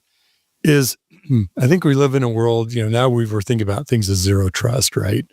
Of anything is susceptible of being compromised and could compromise other things. How do you protect all parts of the network applications, the infrastructure? But we're also living in a world where if so much is determined by what our applications do, not just connecting users to apps, but applications really utilizing the network, being part of the network, it's a dynamic world. Right? It isn't a good set of firewall rules and an application firewall, and we're all good. Kind of set that up. And it isn't the old days of, if I've got a pizza box in my rack for every function that I need, and they're all doing their thing, I'm good. Right? It's a much more dynamic environment. So I'm not saying we're reconfiguring our security all the time, but security has to adapt to, what's happening in the application, because we may distribute it to a different part of the edge tomorrow with Kubernetes, or we may, acquire business and suddenly our network has looked much different than it did, 3 weeks ago. I'm curious, Kurt, as a practitioner, how do you think about that you mentioned microservices and all the things that are being created, in the groups that you're working with. We hate for security to be sort of the last thing to be thought of, but you want to be in the conversation so you can prepare as well as react when you need to react. I think what you just said is really important. You want to be in the conversation. You don't want to be doing this retroactively. And so when you try to tackle security retroactively, it is infinitely harder to accomplish than if you do it from the beginning. So I do it both ways. I have teams that we work with proactively, where they bring us in at the very start and we're building the design with them shoulder to shoulder, drawing the picture in doing security by design or by default, as we like to say now. Or we have legacy applications, which you're doing retroactively, and they're quite a bit higher in terms of risk because they've been neglected for so long, or you find out about something after the fact. And it's like, well, how did this get out there? Well, there's shadow IP in a lot of the world. And so it's hard to really kind of put a recipe together that successfully achieves it. And then with the rapid pace of technology today and how the cloud has just kind of blown this wide open, where people can deploy new applications in 100 different ways faster than ever, how do you keep up? So you have to implement tooling within reason without having too much sprawl. You have to have the right personnel partnering with these teams to ensure that you have coverage, in that you're really architecting things from the start, and not just kind of using band-aids and bubblegum per se to secure your environment later on. Catherine, appreciate your thoughts on this, because I remember the days of networks for speeds and feeds and points of presence and connecting A to B, and kind of looked like this nice diagram that you stitched together, and that was a network, and you secured it. Now it's overlay on top of overlay, and it's changing, and it's multiple pieces that much more complex to secure. How do you have this conversation with people? Yeah, definitely. So as you were sort of talking about this, obviously there's a need for responsiveness and customizability and security, but I actually also want to make the argument for unified policy management in application security. This is something that I've seen actually. For example, we have some customers who have protected their SaaS apps, like what is traditionally more of a network firewall or zero trust type use case, with the same policy they're using for their web applications. And by doing this, they're able to do things like make sure that zero-day exploits aren't able to exploit their SaaS apps, as well as their web apps. And we see a lot of value out of these unified policy managements. I was talking earlier about, how we have all these apps hosted in different places. We see a lot of customers, for example, will host an app across multiple clouds for like a resiliency use case. If they're worried about outages, you'll certainly see that, for example. But then how do you have to, actually secure an app that's stored in multiple places? Do you write different policies for wherever those are stored? Do you write different policies for APIs versus, traditional apps? So we see a lot of benefit out of like a unified policy for all of those disparate sort of endpoints and all of those disparate locations that they're stored. For Cloudflare in particular, how this sort of works out is our WAF is like the backbone, the architectural backbone of the rest of our application security portfolio. And this works out really well because you can do things like have a WAF and an API, like positive security model, protecting your APIs. So you could do things like detect 0 days and volumetric attacks, which are, APIs can also be susceptible to, as well as, do the things like BOLA and all those API specific attacks, all within sort of one control plane, which we find a lot of people get a lot of value out of because of this really, really disparate environment. Okay, Chris, I saw a lot of hand waving, head nodding. You about jumped out of your chair on this one. And so I kind of have a feeling you might resonate with this.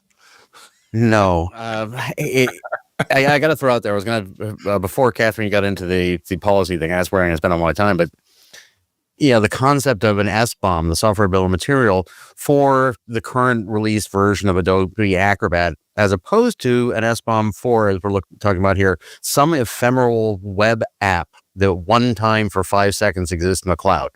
Think about that. How do we deal with that? But I think policy is the answer. All hacking is policy hacking. I will figure out how you do things, and I will figure out where the gaps are, and I'll engineer that gap. And we live in a world right now where we generally have no idea what policy applies to any of us anywhere, with few exceptions. And in this topic, and because I'm used to the supply chain topic, imagine I needed to get the SBOM or custody information about a piece of software on his phone right now. I could get it in between 5 days and 6 months today. I need to get it in a half a second. That means I need to read the policies between me, the person who bought the phone, and the company I bought it from, and like their relationship, their contracts, their policies, upstream all the way. And we have to get that done in the next decade. So without unified and adaptable, transparent policy frameworks, none of this technology is going to make a difference. So I think we will do that, and there's interesting things going on down that path. It's kind of interesting in a way, just connecting dots between what you said, Catherine, and you were talking about, Chris. There's your own unified policy management, right, of what you're doing, so you know what you're applying where and how you're applying it. And then that's how that interconnects or interrelates with the people you connect with, work with, use their service, product, whatever that is too. And I appreciate what you said, Chris, think about just serverless technology, like a Lambda kind of service, right? That it's there now, it's gone tomorrow. May not be the same thing it was a second ago when it ran. So in some ways, Catherine, it's all sort of a dynamic, unified policy management, right? It can't be a static thing. Am I on base here? Yes, of course. You do have to be responsive to the environment, the threat landscape. This is one area where I strongly advocate for actually ML-driven detections and policy. This is a thing where, for example, if you have a really large data set, you can train your ML models. How we do this at Cloudflare, just because I think it's a little easier if I give an example, and we will score each request on a scale of like 1 to 99. And if something is less than 30, that means like it is very likely to be an attack.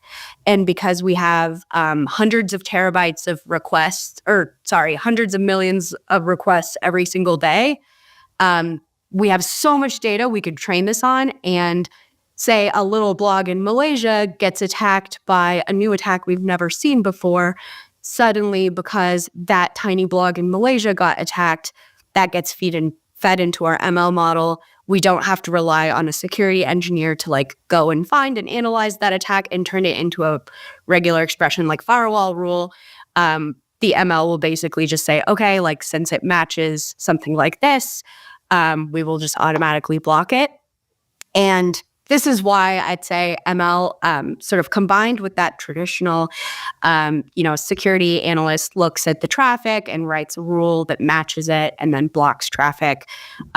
You got to combine, I think, these types of approaches. So ML is a really, really great application when it comes to being responsive to the threat landscape. And we have some data around this as well.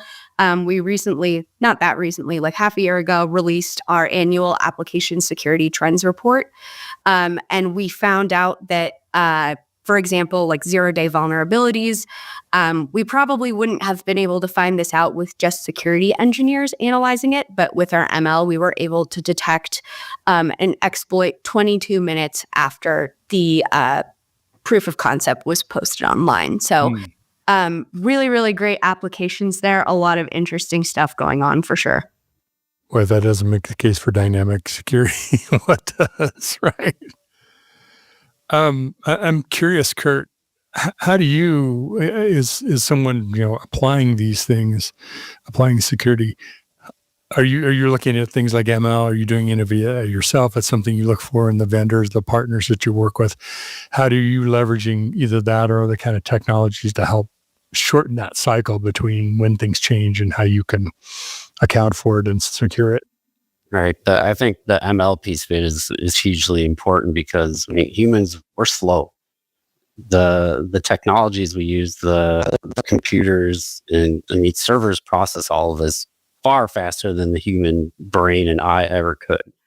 And so we need to augment ourselves with this technology. So anytime we're evaluating new solutions and bringing them in, Like I'm currently in the process of implementing a big one right now that focuses on platformization and AI, ML. It's all part of it because humans with eyes on glass, like it's great to have those guys in the SOC, but they'll get overwhelmed very easily with the speed at which things happen today. And so we need to leverage technology, and machine learning enables us to do this faster than ever. And it's only getting better, right?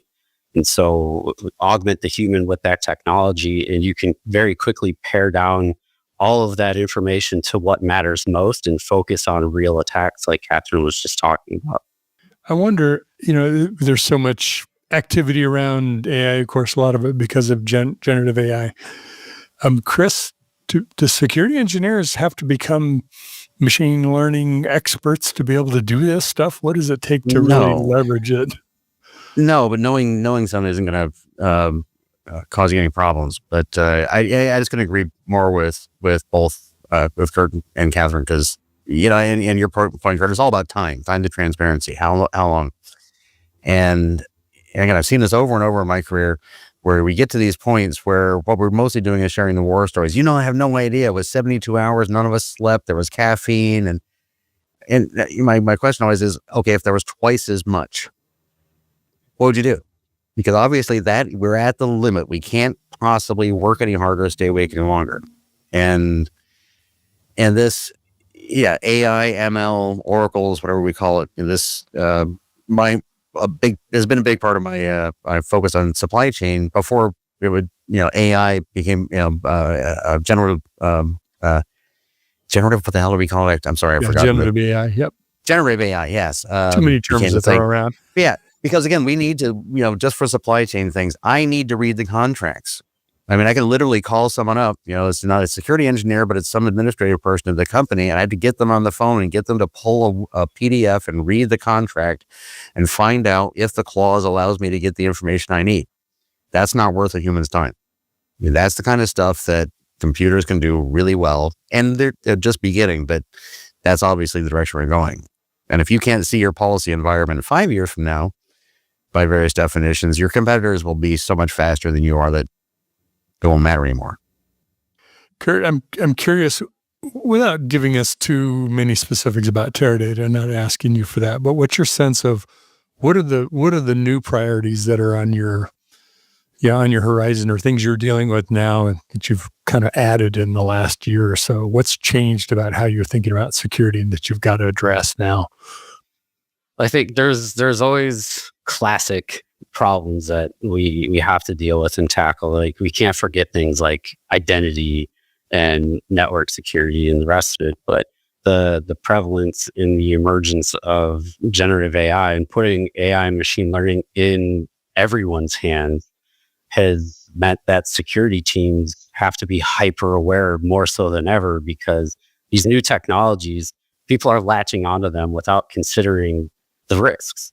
They're like, that's awesome, I can speed up everything I'm doing. And suddenly you see a news story about, what was it, like Samsung engineers leaked their code through a generative AI solution or whatever. So you can quickly lose intellectual property or put it at risk. And so we have to think about securing our environment for those solutions, or putting the guidance out for people to use AI and machine learning. Getting visibility of all of this. And another big one that's been getting pretty popular, and we're seeing a lot from different vendors and acquisitions and whatever, is data security posture management. Where is my data? Where is it moving? How secure is it? Because at the end of the day, that's what the attackers want. They don't want to sit in your network and use your resources to launch attacks as much as they used to. They want to grab your data, steal it, monetize it. So we're focusing on data security big time in the more recent years, especially forward looking, because we have more data than ever. Interesting. Catherine, from your perspective, communicating with so many companies, what are some of the changing priorities from your viewpoint? Yeah, I mean, certainly the Gen AI piece is something we're seeing a lot. Everybody wants to put an LLM on their web application. And of course, that means that you have to think of that as like a data security concern as well. because you want to make sure your LLM is not going to like accidentally leak somebody else's social security number, because that's certainly happened before. And so at Cloudflare, we're thinking about this of like, basically, how could you basically just put a WAF in front of an LLM? From that perspective, how could you prevent it from exposing sensitive data to the end user? But then, you got to think about these more complex issues as well. Like, how do you prevent somebody from poisoning the model? How do you prevent, some of these other, like, how do you prevent it from hallucinating? These are all, sort of adjacent to security concerns, but nonetheless, we see some security teams focusing on this increasingly. Additionally, we also think about, the LLM sort of security use case as a little bit of a just increased API security use case, since a lot of times people are not building these LLMs themselves and hosting them themselves. They're often, bringing in LLMs from third parties, which necessitates APIs, right, for integration. So how can you make sure that these APIs are staying secure and not leaking them back to the host and whatnot? So that's definitely something we're seeing as well. I would say, additionally, one thing I've been hearing a lot lately is software supply chain security. I think Kurt mentioned the beginning, sort of securing code that lives on the client device as well. This is something that we've been hearing a lot about, especially as it comes with the PCI 4 compliance, which is going to be mandated at the end of March. In a couple months. PCI 4 has a new compliance requirement around client-side security and securing the client-side like software supply chain. So this is something we've been getting a lot of questions and inquiries lately. How much are organizations responsible for the code that loads on their end users' devices when they visit their websites? This is something we're seeing a lot of people trying to actually actively get control over and make sure that they're not, serving code to the client devices that could do things like download crypto mining software onto their phone, which, believe it or not, we have seen somebody's trying to make, personal laptops part of a crypto mining network, which is pretty crazy. But so, yeah, I would say the client side component is something I've been hearing a lot lately as well. I just have to say, I love living in a world where we can use the term, hallucinating artificial intelligence in a conversation like this seriously. Just it's great. We understand about that. It's not a sci-fi movie. It's real. No, it's real. Yeah. Hey, so I've kind of a left field question for you, Chris. So if I throw you too far off the track, I'm guessing you're thinking about this though. Is there an S-bomb in our future for LLMs and SLMs and all of these things? Because in a way, this is a whole nother part of the software supply chain, right? We're handing off to something that's doing inferencing either on a chip on our handset or in the cloud, all of the above. How does that fit into, do we need to be thinking or at least wondering how we're going to solve this problem? You're not only not left field, no, that's right in the middle of the track. So in short, yes, there's another sister working group. Dimitri Raidman, my colleague CTO at Cybeats, is co-chairing now on AI bomb. Right, an AI bomb has been talked about for a long time. So what does that even mean? So AI is code. So there's this, same sort of standard S-bomb stuff about that, but there's also the training data and the models it produced, right? And this sort of goes back to my last comment about ephemeral S-bombs. We start with the idea that I am a software provider and every 16 years I release new code and I carve a new S-bomb, on purest graphite. But we live in a world where code gets compiled and used all over the place. How do we even look forward and say that I can commit to a policy that says I will, if asked, provide the contents of this code without actually going out and printing or saving or producing quadrillions of S-bombs forever, in exabyte storage. So this AI is, what we're currently calling AI is just another forcing function of the level of complexity we're at. So we need to be able to provide the answers to live up to the policies that we've agreed to, which is, in the S-bomb case, we're talking about a software inventory that I will be able to tell you what code that was running or what data set was used. And we have to get there. And it is reasonable progress down that path. It's a complicated one, but there's very similar patterns to how we'll do other things of similar complexity. Kurt, is that on your radar yet at all? Kind of thinking about security from a supply chain for LLMs and AI and ML algorithms and all that kind of stuff? No, I mean, it's certainly jumped up on the radar, especially since the whole SolarWinds thing happened. As Chris was talking, it got the wheels turning in my mind of, well, if we're going to be we're moving towards leveraging AI in the sense and dynamically generating SBOMs and things, is this another attack vector we potentially have to watch out for? Because how do you weaponize that and protect against it? Because, I mean, as we see, attackers evolve their tactics and techniques faster than ever. They're coming up with new creative ways that defeat the traditional approach in microseconds. And so how do you stay ahead of that curve now? And so I don't have the answer right now, but it's really interesting, as Chris talked, to start thinking about this new sort of problem that we're facing. And again, it all falls back to the rapid evolution of technology. Yeah, speaking of that evolution, just in the last week or so, Satya Nadella, head of Microsoft, was talking about the death of SaaS, meaning that's kind of the clickbait one-liner. What I think he was really talking about is evolving nature of software architecture that I would describe it as today's microservices or back-end code are tomorrow's AI agents, right? We'll see more and more parts of apps built through, with or through, or maybe completely with AI agents. And it reminds me of going into the cloud native era of, how do we secure microservices now that we're going to do that kind of thing? That's kind of that's the next edge that we have to work on and think about how there are different things we have to do for securing AI agents.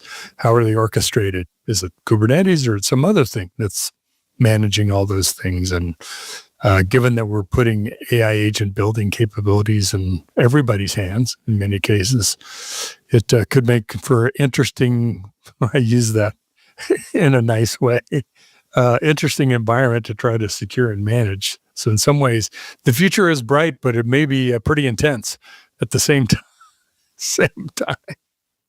Well, and I think kind of building on that too is the technology behind AI. It's backed by machine learning. Like you're making technology autonomous, right? So it's not as predictable anymore. So how do you secure when you don't exactly know what turn it's going to take next? Non-deterministic, right? Well, I got to add a note of hope, though, because it's easy, to your point, Kurt, the short answer is yes. This is a new attack vector. Oh, yeah. But, throughout my career, I've been arguing this one. It's like, we'll probably keep the lights on. It's like, no, if we don't do this and that, then we're on this, we're doing this call right now. We've managed to figure out everything else up to this point. And not only that, but I think that we've been mowing the lawn. I think, what we need to do, generally speaking, in cybersecurity has been known maybe forever, certainly 50 years. But we haven't gone around to doing the vast majority of it yet because we haven't had to. But as we do, and I will take a risk and put a lot of my faith in policy, in real policy transparency, in this decade, it gets harder to be an adversary. Because, these are the happy World War II fans out there, fans, but the U-boat wars, right? There was the happy days when you could just have a U-boat and sink shipping all day long. That's kind of most of the world, most of the history of the internet to date. It's not necessarily going to stay that way that long forever, where there's always a new attack surface and there's always a new way when the last one is blocked. I think we'll keep it running. We will all be fine. And I think over, at least over a period of decades, being an attacker will become much, much more difficult. I mean, I might argue it already is becoming more difficult. Because while the technologies we use as practitioners are getting more advanced, that helps make it more difficult for the adversaries of the world. But that's not to say that they can't employ similar technologies, right? So now we're kind of we're creating that chicken and egg problem all over again and playing a game of cat and mouse. It's kind of the next arms race, if you will. As technology evolves, everybody has access to it. Well, let's do this. I appreciate all the conversation, and we brought up a number of topics. Just as a kind of concluding thought, we've been talking about what are the things we need to be thinking about. Maybe they're new, maybe they're on the horizon, maybe we're already working on this today. If you had to say there's one thing you'd really want to emphasize this, if you were somebody who's listening to this and maybe making a few notes, the thing that sort of stands out to you as something really important to be thinking about in the next, let's say, 6 to 12 months, if not today. Kurt, do you want to give us your thoughts? And then Kathleen, if you would, and Chris, you can wrap it up for us. Sorry, did I say Kathleen? I mean Catherine. Excuse me, Kathleen. I work with a Kathleen. Sorry if I've been doing that. Oh, good. Okay, yeah. I go ahead, Kurt. I mean, we want to avoid that situation where everything is a priority, so nothing's a priority, right? I think throughout this conversation, we've highlighted the importance of SMOs. We've highlighted the importance of application security and how it's becoming more important than ever because our application code is literally going everywhere. And that's kind of the gateway for a lot of the attacks we're seeing in the world today. And so I think the emphasis is on application security, but it's also to say, let's not forget the rest of it, because all of the other parts of cybersecurity are hugely important. And we still need that visibility. We still need the coverage. And we need to be thinking about ease of use as well and avoiding the sprawl. So I know these aren't necessarily specific cybersecurity things, but they help you simplify your approach and focus on what matters. And that changes everywhere you go. Every enterprise or company has different priorities. And so I think focusing on those things help enable us to focus on what matters for where we're at currently. Good. Catherine. Yeah. So, I mean, like Kurt said, we want to make sure that we're not making everything equal priority. So I think when it comes to application security, which is, of course, my area, what I would say is most important in this space is visibility. The attack surface is getting more complex. Applications are getting more complex. Where they're hosted is getting more complex. So how do we actually have visibility into our entire application attack surface? How do we have visibility into the APIs developers are creating so we can actually secure them? How do we have visibility into the software they're adding to these apps? That I would say is probably the most important thing for application security and also one of the most challenging things. Excellent.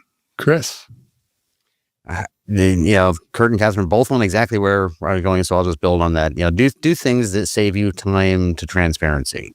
If you don't panic, nothing's on fire, and when things are on fire, panic less. Right? Just take your time and getting visibility. Look at how long it takes you to figure out. And anytime you find a way, in this topic we're talking about here, to spend less time to figure things out, you have all that time back to do things. And it's easy to just, particularly in transitional periods, to just do more and more and more of what you've been doing. But understanding the environment you're in so you can apply your resources appropriately is everything. And there are lots of ways to do that these days. There's a lot of rush and panic, and there are a lot of, I will say it, AI and things like that out there who will actually make your life easier, give you some of your time back. Mm-hmm. And you'll feel better knowing what's going on and make better plans, have better strategy. To that point exactly, Chris, and Catherine mentioned it around ML. Some of the things that I'm really excited about AI is actually just the understandability of what's happening. Kurt mentioned about as things ramped up, or you did if the tax doubled, right? How would we handle that if we're already maxed out?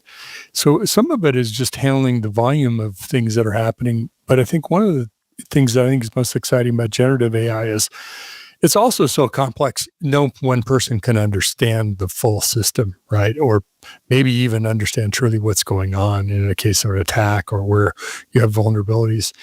And generative AI is starting to make some inroads in helping us understand systems and giving us some insights to some of the complexity we may not be able to fully get into our head all at once. So, for example, I've been doing some work around how do you modernize mainframe applications? Well, nobody was around that built those things. Well, maybe it's people that built the network aren't even around, right? So help us understand what really is happening with all this data that we've collected, and the natural language interface through that is a great aid. And I think it's just a real practical thing that we can start to begin to use today. So don't think of AI as just as the next, it's going to replace all of our software and it's all going to be different. And what do? There's things today that it's already helping us with. So, there's some real things too, not just what's on the horizon. Well, thanks to all of you. It's been great, Catherine. We appreciate your perspective, and Kurt, you're bringing your experience and perspective. And of course, Chris, always good to be chatting with you and your connections into the security world. And some of the folks are collaborating together, which, by the way, is another superpower we have in security. And that's the fact that we work together and collaborate on these things. We're not going at it alone. So thank everybody for the good work that we're doing to help advance. We hope this has been a helpful conversation for you in thinking about the last great cloud transformation, what we're doing differently, and thinking about as we move forward. So as we've got our heads down, getting stuff done, getting our priorities done, getting our plans in place and executing for 2025, but also kind of thinking a little bit about what's next and what we might be considering and learning from others that are working in our space. So thanks to all of you. Thanks everybody for joining us today. And thank you to the Cloud4 team for sponsoring our show today, and we look forward to joining us either on another recording, or be sure and check the calendar for one of our live events where folks can ask questions and engage with us in a similar kind of conversation. We have many of those coming up. We'll talk to you again soon. Take care, everybody.